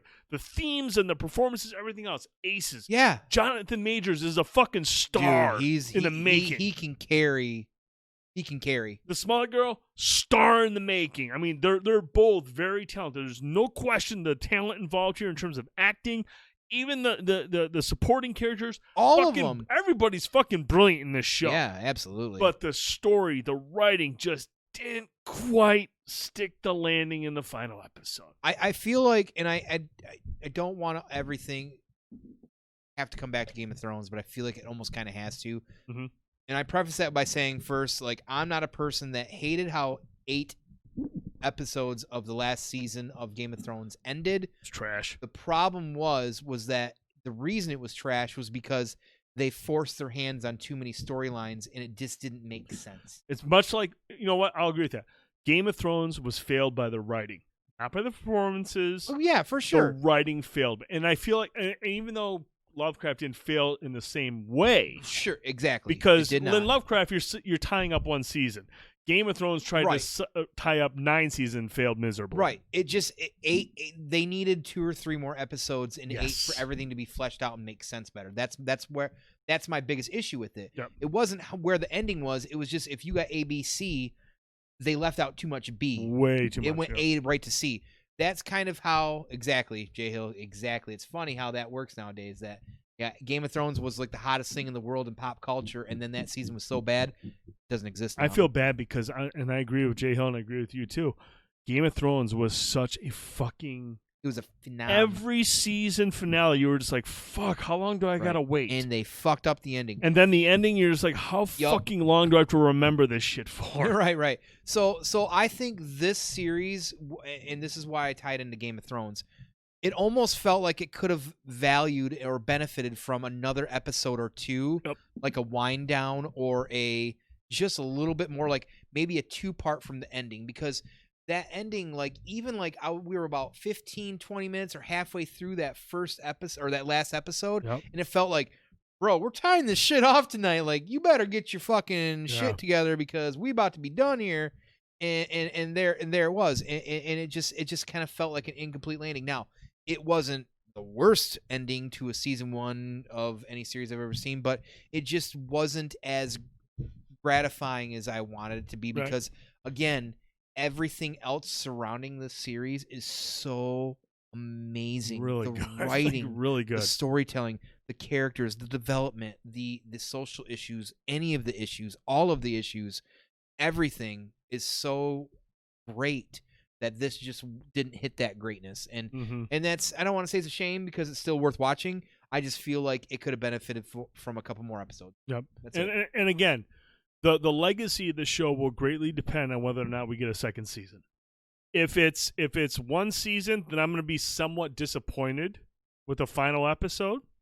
Not Game of Thrones disappointed, but just like, it could have been a lot better. Could have used a couple more episodes. But if we're getting season 2, I'm open to seeing where we go from here. And I really hope there's a season 2 because everyone's fucking good. But the problem is, you got Jonathan Majors getting pulled into the MCU. So what's his availability going to look like? Exciting. Now, obviously, there's certain things that happen at the end of the story where maybe it doesn't matter, but are they able to bring everyone together again for another season? Let's hope. Because everyone is that fucking good. So, I mean, it was a great series. The finale, as we talked about all season long, was, will it stick the landing? I think it kind of slipped a little bit. There's some questions I have, but overall, HBO continues to just impress. We got to have a spoiler cast here in the We'll have next one. few weeks. So I'm working with somebody. Going to touch base with them actually this weekend, see what we can make out, and we'll probably have something up on our YouTube channel. It won't be a live stream. It'll be a conversation that we'll have. We'll get it up on YouTube probably somewhere. I don't know. I don't want to give you any times or dates, but we are working on something to have a meaningful conversation about this show. Absolutely. So, moving on to our final topic. Tone. Yeah. It's Halloween week. Is it? It is. Well, where's the candy? Hey, where is the... I'm the sweets. Where's the peanut butter cups? That's what I have to ask. Peanut butter cup. You Where's the fucking little pervert. peanut butter? Jeez, you just... Hey, you're the one that said, "Hey, let's drink 7% he alcohol has tonight." a couple drinks in him, and all of a sudden, I'm like some fucking tough sex guy. doll. Tough guy. Oh, All that right. too. Yeah. So obviously, it's Halloween week. Yeah. Horror movies are hot right now. Falls on a Saturday. Dude, during coronavirus. The one time, the stars and moons align. We have Halloween on a Saturday. We have Michigan State on a Saturday, and nobody can do a fucking Nobody wants to talk thing. about that game though. We can't. Well, it's gonna be a bloodbath. Michigan's gonna. Dude, the spread is 24. They'll hit the spread by halftime. You're spread about 36 though. 37 for you, big boy. Anywho, we could sit there and go on and on about the more mainstream horror movies that we love. We can talk about the Halloweens. We can talk about the It's and Nightmare on Elm Street and all that stuff. Mainstream. But yours are mainstream, but in a gory way. We've got 3 movies each that we feel maybe need a little bit more recognition. Oh, Jesus. Get out of there with that Buried. Where's Buried at? Buried, you're blocked. Sparty-on. MSU alum. I can't recall an MSU Michigan game I have looked forward to. Forge, it's going to be a horrific. Dude, I had minor expectations coming into the season. Getting beat to shit by Rutgers, which is basically Hemlock High School in the Big Ten. That's pretty funny. Huskies, That's all I do. I changed my expectations greatly after this last performance. It was horrific. Losing to Rutgers at home by 18 points or whatever the fuck it was. It might have been, I don't even know. I stopped watching because it was so bad. It's going to be a bloodbath on Saturday. I don't even care. Look, Michigan fans are obnoxious. Jay Hill is not. Kronos is obnoxious. Kronos's outfits are usually just blue and gold U of M. That's all that guy wears. I know. Moodini. That's all he wears is blue and Yeah, gold. right. Moodini. They're all obnoxious. You're all obnoxious, They're all Kronos. slobs, but hey, at least Yeah. your program doesn't suck. Right, Because right. MSU's Yeah. going to be a shit show. Yeah, there it is. There Go he is. blue. There he is. So, God. anyways, Yes. Halloween, Michigan State is on a Saturday. We can't do shit, but you know what you can do? You can check out some movies. Watch some movies this Watch some Saturday. That's what Halloween we saying. movies, baby. Scary movies are in, baby. There's a lot of great stuff on Prime for free that sucks, but you can watch. Some good stuff. Some. We each picked out 3 movies that we feel maybe aren't quite mainstream, maybe need a little bit, or maybe just need a reminder because they're older movies. There's certain movies that we like, and so we picked 3 each. So we're going to talk about those. And my Cap got first that. one Nice cap. is going to be Pumpkinhead. Pumpkinhead is one of those movies that was under the radar. This is a B movie with A-list talent. And people know Pumpkinhead. A-list talent. First of all, when you hear Stan Winston is tied to something, you listen. Yeah, You pay attention. absolutely. Stan Winston is one of the greatest special effects creators when it comes to monsters. He's made some of the most iconic on-screen monsters in movie history. Pumpkinhead is another one of those movies. And this stars the leading man Oh, here we go. is Lance Henriksen. Bishop from Aliens. He's the only man that's been killed by a Terminator, a Predator, and an alien. He's been killed by, other than Bill Paxton. Bill Paxton's been killed by all 3. Bill Paxton as well as too. He's been killed by all 3. Him and Lance Henriksen are the only 2 individuals who have been killed by a Predator, Terminator, and an alien, a xenomorph. Pumpkinhead is basically a Pet Cemetery type of movie where Lance Henriksen's son is killed in an accident. He seeks out this old lady right here and says, "Hey, I'm pissed. I want to get revenge." She summons this Pumpkinhead creature. And this thing is horrific. Absolutely horrific. And it goes around and killing the people that have done him wrong. And then he's like, "Well, I can't allow this. Not on my watch." I'm Lance Henriksen. Clearly. And he tries to go out and stops it. But you have to appreciate this movie. This is not a thinking movie, okay? This is not. Okay. Lance Henriksen, Stan Winston, a collaboration made in heaven. It is entertaining.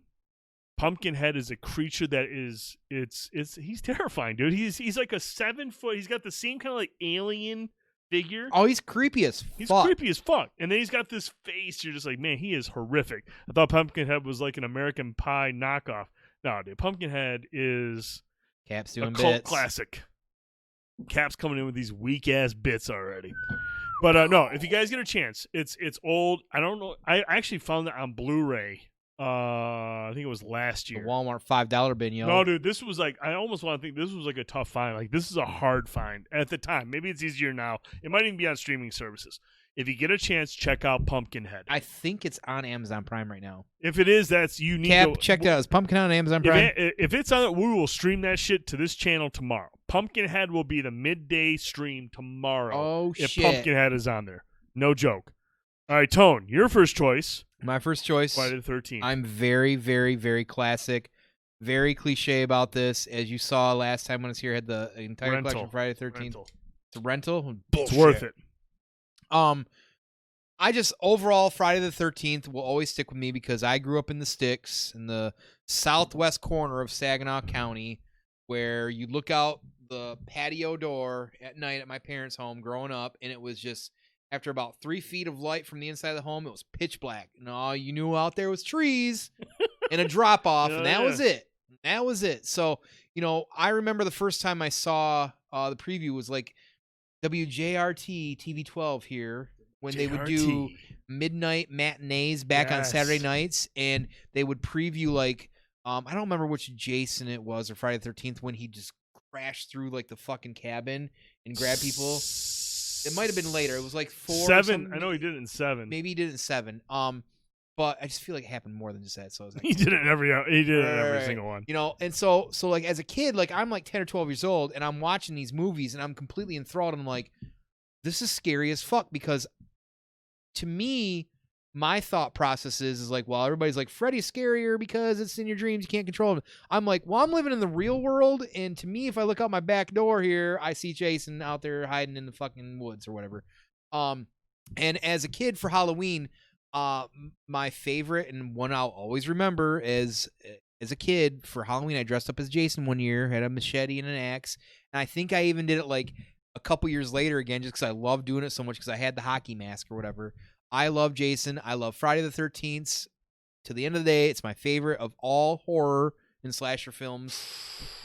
Like, I can't get enough of them. I can watch them over and over. That's a great question. Jay Hill. Jay Hill comes in. Can Gremlins be a Halloween movie or is it a Christmas movie? Jay Hill, I'm going to answer that real simple and say, what do you want it to be? Josh, what do you want it to be? What do you want it to be? Where do you stand on it? I'm curious. Can be a Halloween movie or is it a straight Christmas?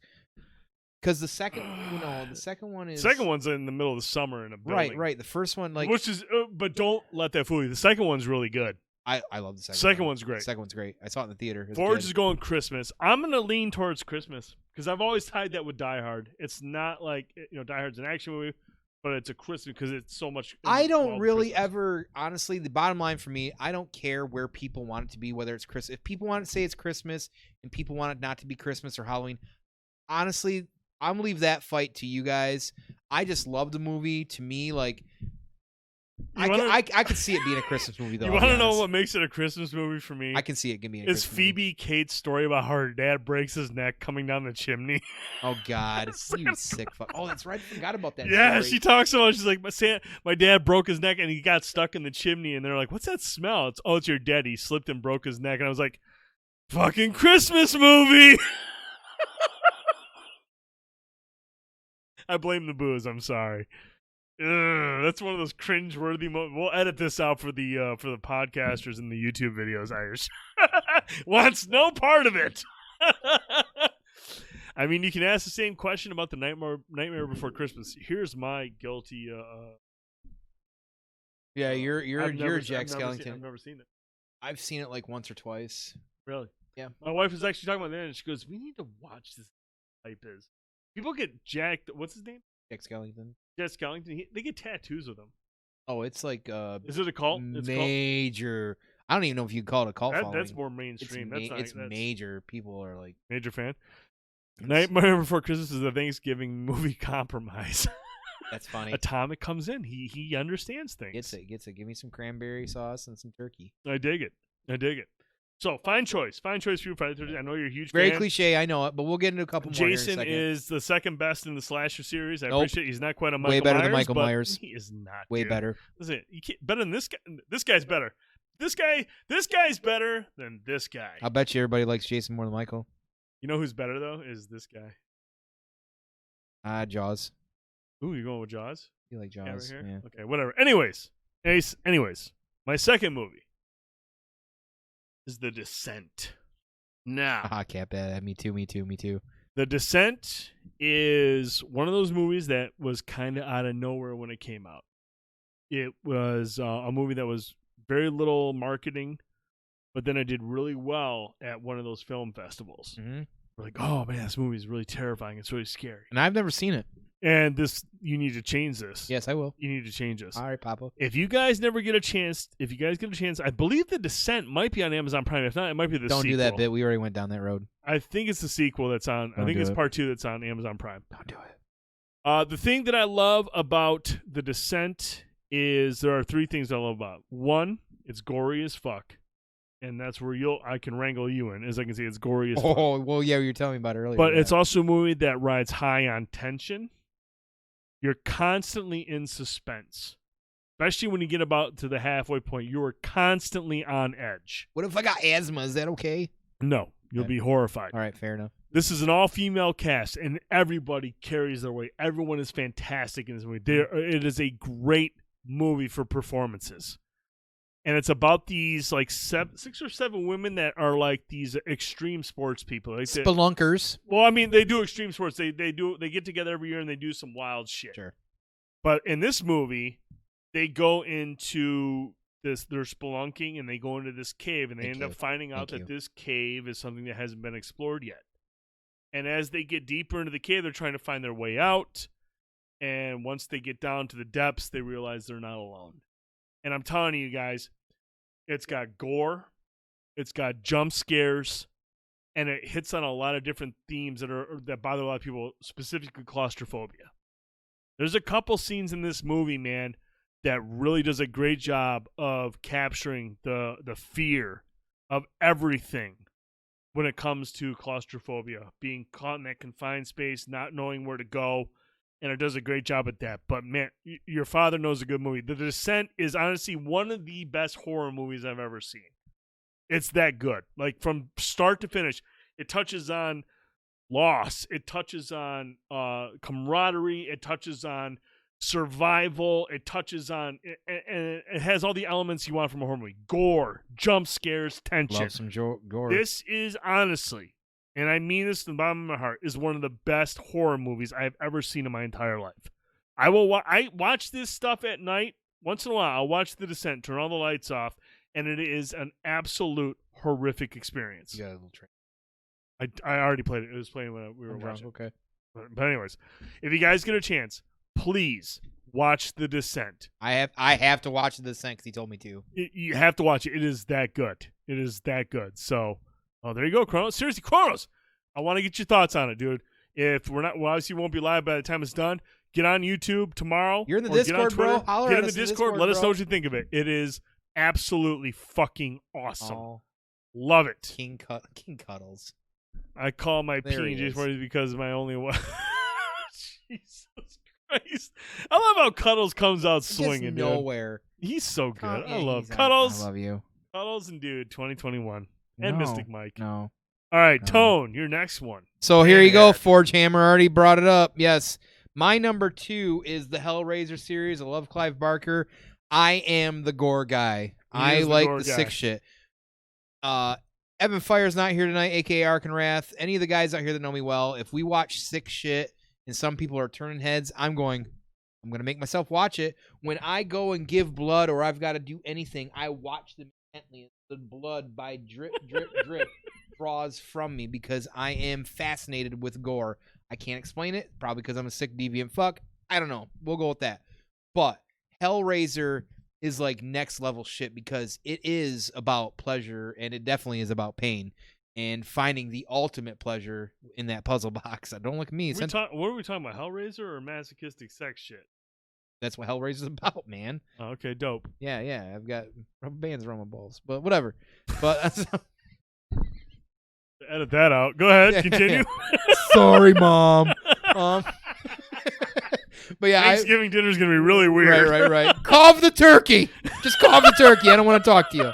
I love Hellraiser. I think there's some weak entries into that series. Do not get me wrong, but overall, Pinhead is fucking next level to me. He is like when you're looking at the playing field and you're figuring out who the Hulk Hogans and the Macho Mans are and who's the top of the creme de la creme. Hellraiser's in that like echelon for me. He's like one of those badasses. Like, oh, sweet, Jason and Freddy are fighting. Here comes Hellraiser, just gonna whatever. I dig it.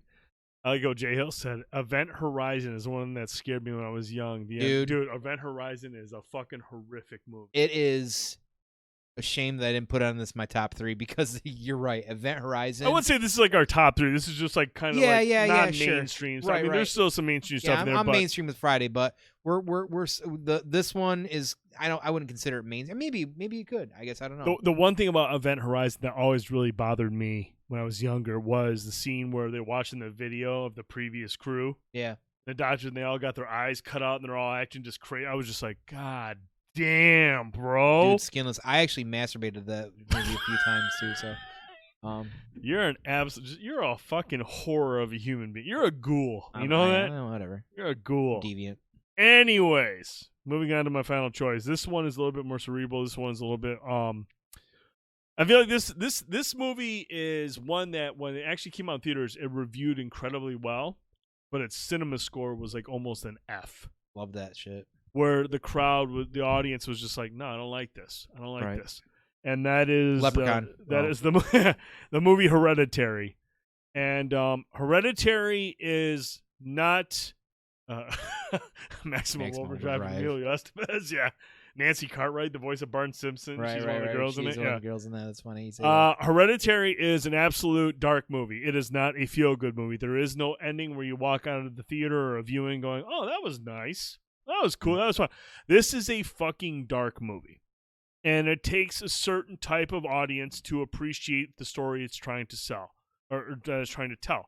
It touches on a lot of things that are uncomfortable, loss, mental health, occultism. I mean, there's the occult. There's a lot of just really. There's a lot of dark stuff that's explored here, stuff that people try to avoid because it really is one of those things it's hard to explain. It's hard to understand. A lot of people don't want to wrap their heads around it. And it is there's a ton of scenes in this movie that are disturbing. There's a lot of visuals that will haunt you. But the way it's told and the performances, I can't remember. Toni Collette is the lead here, and she is an absolute phenomenal actress. Toni Collette is an absolute master of her class. She is one of the best actors in Hollywood, and she owns this fucking movie. She owns this movie. But this is not a movie this is not a movie where you're gonna walk out of it and be like, oh, that was entertaining. This is not a feel good movie. Mm-hmm. It's dark. It's twisted. Atomic made a good point. She's the female Nick Cage, only more talented. I think she's more talented than Nick Cage. Infinitely more talented. She can play a diverse set of roles. She's got incredible range, and she is convincing in everything that she does. Fair enough. And this movie, there will be so many scenes that will seriously stick with you long after viewing, where you're just like, fuck, man. You know, it's cerebral. It's thought-provoking, and it will impact you. But no, this is not a movie. If you're looking for a happy ending in a horror movie, or if you're looking for camp, you're not going to find it here. This is a hard movie to watch. It's tough to watch. And the director here also made a movie called Midsummer that released, I think, 2 years ago, mm-hmm. which is another interesting take on mental health. Mm-hmm. And like I said, I understand there's people out there that are suffering. And maybe some of this stuff is too real, too close to home. But if you watch it for perspective and you watch it to understand that how certain folks look at certain things differently than we do or than everyone else does, there's a lot to learn from this movie. Hereditary is a fucking awesome horror movie. It's psychological more than it is jump scares, but it will fuck with you from start to finish. It's disturbing to watch. It's very disturbing. It's hard to watch.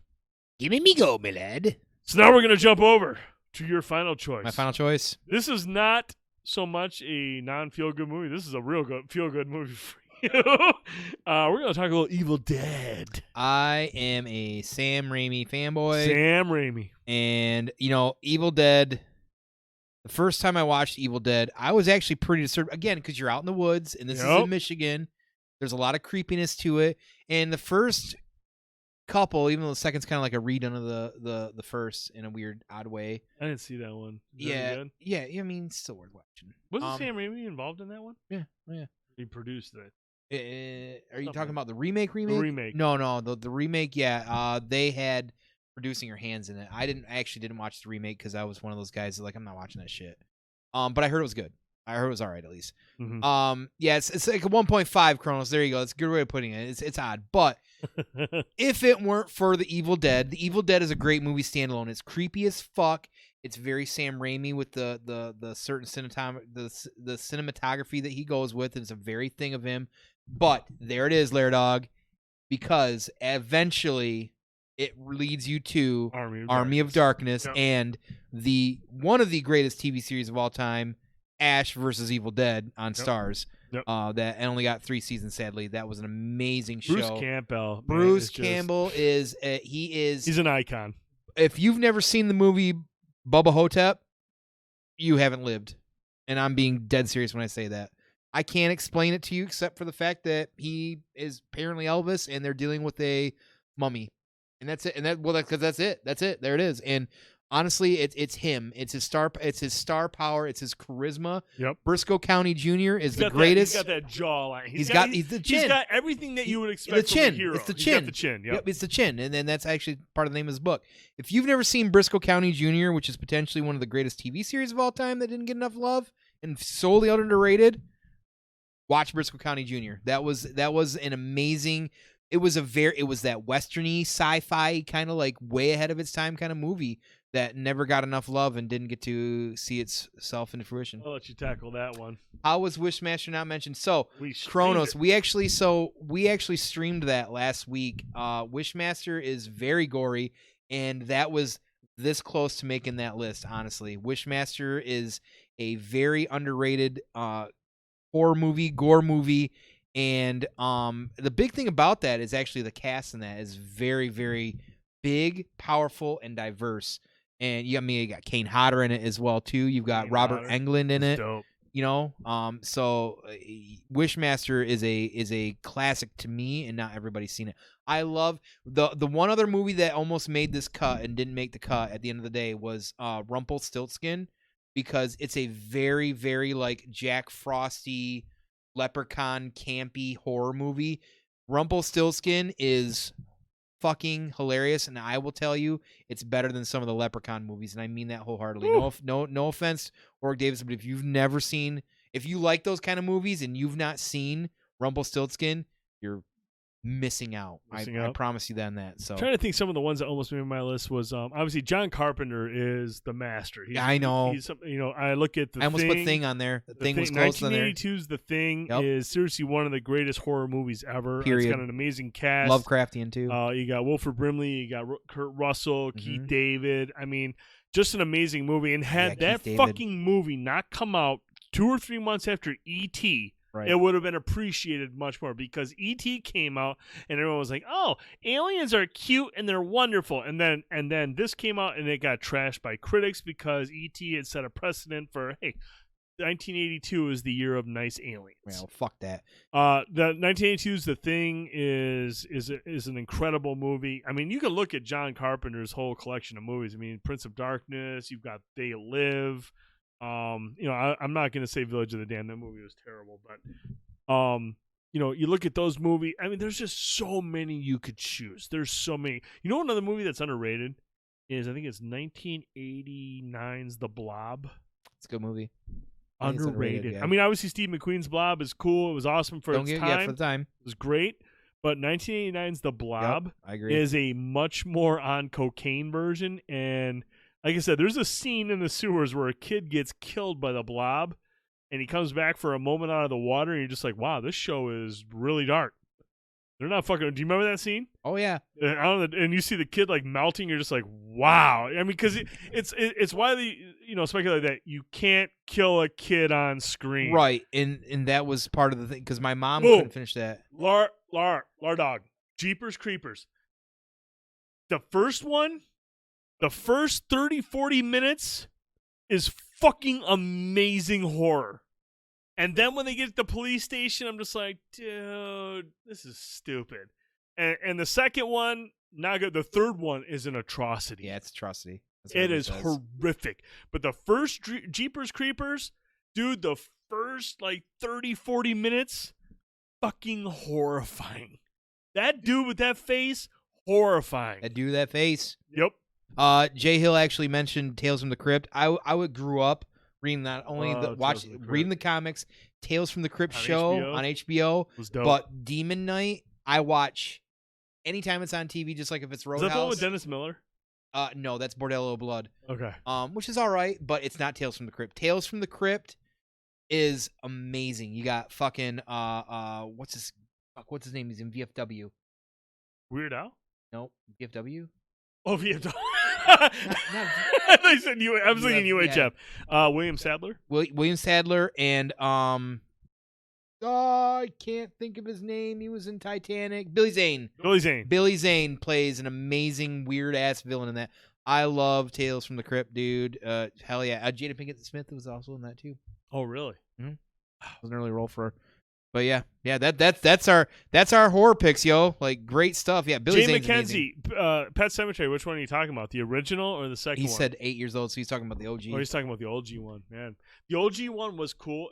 OG Pet Cemetery is to me the same that Stephen King's It with Tim Curry. That's fair. At the time when I was younger, really scary shit. Yep. You try watching it now, and you're like, oh, dude, that's really come on, hard. King. Other than the flashbacks with the sister in the first Pet Cemetery, I can't watch that one. Can't watch it anymore because it's hard to watch. The new Pet Cemetery was fucking dope. I liked it With Jason Clarke, and I like the twist. Dude, it was creepy as fuck. The new Pet Cemetery was really, really good. So like the Exorcist is awesome. Exorcist, actually, we just watched it the other night. It was on, I think it was on AMC. I haven't seen it in years. Dude, The Exorcist. It's funny when you read about it, you think about all the people that left the theaters and they were sick and whatnot. And you watch it now. Obviously, we're more desensitized now from horror movies with the slashers and stuff. But there are still some scenes in that movie that carry emotional weight. And like I'm talking about, like for example, at the end when Father Maris gets thrown out of the window, he absorbs the demon. And then he kills himself jumping out the window, and he rolls down the stairs, and he's dying. He's at the bottom of the steps, and the other priest shows up, and he's basically reading him his final rites. And you just see there's that moment where Maris is like the only communication he has is squeezing his hand. And being around somebody who was basically dying and been in that moment, it hit me because I was like, man, that squeeze, that's your only communication with somebody who's passing, who's leaving. Yep. And it's just like, man, there's so much more to The Exorcist. Yes, again, we're more desensitized now. It's not as shocking as it was then, unless you watch the director's cut where it shows the girl doing the spider walk down the stairs. Oh my god, yeah. Where she's like this way, and she's dude, like, holy fuck shit. that. Yeah, no, I'm good. I'm good. I'm all right. Hocus Pocus, my kids love Hocus Pocus. Let's learn about John Lithgow 10. What are we talking about, John Lithgow? What movie? He was in the recent Pet Cemetery. Oh, that's right. Yeah. He's the guy. Because who was his character? And it was the Munster guy from the Munsters, wasn't it? The tall dude. Yeah, I can't think of his name. Yeah. John Lithgow. Dude, I love John Lithgow. Is amazing in every movie. I love John Lithgow. He is. John Lithgow is one of the greatest actors of all time. He doesn't get the love that he deserves. So, the Monster Project. Tricky was talking about this. It's on Amazon Prime. I might feature it on one of our midday. I might do it on Friday. Okay. He said the Monster Project, not great, but it has some good jump scares. It's in first person. Ooh, interesting. Yeah, kind of like a Go Cam type of thing. Cliffhanger. Yes, as Quaylen. John Lithgow, that is his greatest villain role ever. Cliffhanger. That's pretty badass. Dude, he is amazing in Cliffhanger. Cliffhanger is honestly, I'll be that guy. My favorite Stallone movie. I love the Rocky movies. I love Rocky 4. I love Rocky. That was one reason. I even like Demolition Man. Yeah. But Cliffhanger, he's dope in that, and it only works because he has a worthy adversary, Quaylen, John Lithgow, who is just Euro trash to the nth degree. Like, he's amazing. Look, we could go on and on about horror movies. We could. We have to wrap this up. Dude just lost me over. Cliffhanger is great, but the best. Dude, when it comes to Stallone movies, look, man, I love over Rocky 3, absolutely over Rocky 3.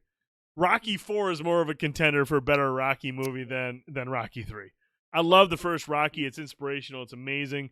Rocky 4 is campy, and I love the whole Russia versus U.S. thing. But Rocky 3 with Clubber Lang? Oh, man. That's tough. Oh, man. Tough. I'm good. Ivan Drago is more versatile. Oh, wait, I meant 4. No, okay, now look. 4, Rocky 4, Ivan Drago. Now we can have a conversation. Now we can debate it. We can go back and forth. But if you're thinking Clubber Lang, no, man, we ain't gonna have that conversation. I'm gonna let you lose this argument just by saying that. I'm not even gonna dignify myself with a response to that. Now, Rocky 4, we can. Okay, look, Forge, we're on the same page. Balboa was better than Rocky 3. A lot of things were better than Rocky 3. Balboa was actually really good. Dude, is Balboa the one where he gives the speech about getting knocked back down and getting back up? was fucking dope. That speech was Xbox actually used that speech for one of their promos. And honestly, look up Balboa. Well, Don't tell me what to do. I'm going to tell you what to do. Look up Babble and listen to that speech. Cliffhanger was definitely better than Rocket 3. Abso-fucking-lutely. All right. Oh, dude, are you serious? Dude can't hold his piss for shit. So now here I am. I'm drunk. Will you go upstairs and piss? All right. So now I'm going to tell you really quick why Halloween is better than Friday the 13th, since this fucking goofball is gone. I love Jason. Jason is fantastic. He's an awesome slasher. Okay? He's really, really good. Iconic face mask. You know, the hockey mask. It's iconic. It's great. It's great. Cuddles. You know, I've never had to fucking block a mod. Hang on a sec here. Halloween 1, John Carpenter's immortal classic, is one of the greatest horror movies ever. It started the slasher genre, but it wasn't a slasher compared. I know you will. We'll have this discussion. Dude Cuddles 2021. That'll be the first thing we talk about, is why Halloween doesn't suck and why you're wrong. But we'll look at the Halloween sequels. Halloween 1 was incredible simply because it was all about where Michael was and wondering when he's going to strike next. Halloween 2 was not nearly as good. It was cool because Jamie Lee Curtis returned. Halloween 3, which doesn't even have Michael Myers in it, is basically better than just about every sequel after that, with the exception of 4. Halloween 4, The Return of Michael Myers, was actually a pretty good movie. But it also leads into the Thorn trilogy. Or basically starts off the Thorn trilogy where they try to explain the whole Michael is controlled by a curse. In the Thorn trilogy, especially in The Revenge of Michael Myers in 5 and Halloween 6, The Curse of Michael Myers, which is like the final of the Thorn trilogy. These movies were terrible. But Halloween 1 is a classic. I don't give a fuck what Cuddles says. Cuddles thinks RoboCop 3 is great, so we already know where he's at. So that's good. I don't have to fucking dignify anything with Cuddles when it comes to Halloween or movies in general. He thinks RoboCop 3 is the pinnacle RoboCop movie, and that basically says all you need to know. Then you have Halloween Resurrection, which was terrible. Halloween H2O. Cuddles. Tell you, man, when you're sitting here starting in 2021, we'll have a discussion. Halloween H2O was actually pretty decent because I like how they explored Jamie Lee Curtis's character and how she's dealing with the events of whatnot. I thought that was good. But then he got into like the other ones. But then they did the remake. The Rob Zombie movies were fucking terrible. They were awful. The only thing I liked about the first Halloween with Rob Zombie Halloween is the way they dove into the Loomis Michael Myers relationship when he was younger. But anyways, at the end of the day, that is why Halloween's better than Friday the 13th. Shut the fuck up with that shit. That's going to actually do it. We don't have time for a retort, unfortunately. But, yeah. Hey, look, man. Baby Yoda is tired. He's been wearing the mask all fucking night. He's exhausted. He wants to go to sleep. You guys. I do feel better. I know you do. Because I feel like where you're at now. I got to pee now that I thought about it. I was like, man, I got to piss too. So, ladies and gentlemen, King Cuddle's poor taste in movies withstanding, this has been a fantastic show. We really appreciate each and every one of you for being here. Yep. Hopefully everyone was able to get entered into the contest. We still have 2 more shows before the contest ends. So if you have any friends or family that you think would enjoy Banter and Babble and be a part, oh my God, ignore that. Forge, stop. Stop right now. Stop. Don't get them started. We're already in an hour and 45 minutes. We need to stop. It's a conversation for another day. Yeah, I go past an hour and a half, my bladder explodes. Stop. Yeah. Just stop. Jason X is Spank way 'em. underrated. Yeah, you spank 'em. Underrated. Oh, we can discuss. No, we're gonna ignore that. We're done with this conversation. But honestly, if you know any friends or family that would possibly be into Banter and Babble, that would enjoy our content, that would enjoy being a part of the conversation, and are looking for a next gen system, mainly a PC And like PlayStation P-Breaks. 5, turn them over to Banter and Babble. Send them a link to the Twitch channel. Send them an invite to the Discord. We'll get them in there. Those are the only ways you can try to enter the contest, is through Twitch chat and our Discord. We're trying to keep this as in-house as possible. The more people you bring in, if you think they'll enjoy the show, the more we'll appreciate it, because we want meaningful growth. We don't want to just add, superficial numbers that don't have any weight to them. That's not what we're trying to do here. We want to show our appreciation to our community. So hopefully everyone was able to get entered in. If you weren't, don't worry. You still have 2 episodes. Next week, we'll be back live at 9 p.m. Eastern Time. So back-to-back week, you get 2 weeks of Banter and Babble. And then from there, it'll be bi-weekly. We'll be back next week. Then 16th? the 18th. 16th? Wait, what's next? No, next Wednesday is the 4th, because I don't know. you don't know what you're talking about. Anyways, November 4th, November 18th. Then we'll be back for the winter on December 2nd. Pika. Oh, my God. Oh, my So God. to my own, my lantern. If you have one, Pika, let me know. I'm on board. But no, it's been a fantastic show. We appreciate everyone. We appreciate your support. We appreciate you being here every night. Absolutely. If you're listening to the show on Spotify and iTunes, especially on iTunes, if you get a chance, go over there, give us a 5-star rating if you like the show. If you're not ready to give us a 5-star rating, that's okay. You don't have to. Let us know what we need to do to earn that 5-star rating, because then we'll make the changes. We'll do what we need to do. We really, really appreciate your support. Those types of reviews, whether it's on YouTube, thumbs up, 5-star ratings, that helps us grow and get exposure to people who might be into what we're looking for. So we really, really appreciate your support. Absolutely. Quick things to note. We haven't been doing B&B quickies recently because of our work schedules and life schedules. They will be We're going to try and get to some more as soon as we possibly can. Just bear with us. However, to kind of lay away some of that and kind of give some content so we're able to hang out, we have been doing just randomly watch parties with Amazon Prime. If you're an Amazon Prime member, you can hang out with us midday or certain parts of the day. Like this last Sunday, I ran 2 movies just for shits and gigs to hang. I don't know, the Sunday before, excuse me. I was playing games and just chatting with people in the actual chat. So watch the Discord from when we do some of that stuff, or watch when we go live with a watch party. Come hang out with us if you got Prime. We'd love to have you. We just sit there, clown, chat, lurk, whatever you got to do. But it's just so we can more or less be connected with everybody as well too, since we can't really produce all the content that we want right now due to just life in general. Absolutely. And those watch parties are great because people do show up for that, and they're in there talking about the movie. I mean, shit, you did Wishmaster and Killer Clowns from Outer Space. It was fun, man. Back-to-back classics. So yep, we'll definitely do some more of those. I'm actually thinking about doing one tomorrow. But if you get an opportunity in the Discord specifically, let us know what times work best for you for the watch parties. If you're a daytimer, if you're able to watch during the day, if it's better suited to you at night, the weekends, weekdays, just give us that feedback so we can kind of tailor that to make it the most convenient for everybody, because we would love to. Thank you, Cuddles. Thanks, Cuddles. Man, Cuddles is great. He's always supporting the people that we want to support. Ninja is a huge part of the Banter and Babble community, and he's been supporting. He definitely deserves that recognition. So, appreciate you. For Mr. Fanboytone, I'm the Dude79. Thank you so much for watching this episode of Banter and Babble.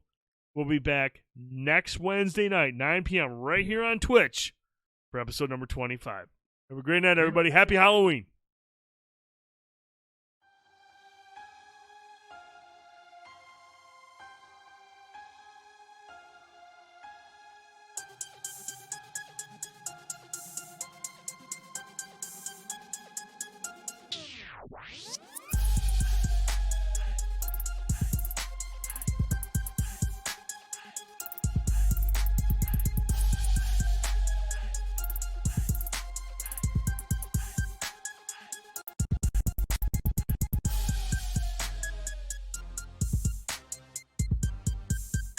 The music you're listening to now is from Ant House Beats' latest record, Behind the Hype.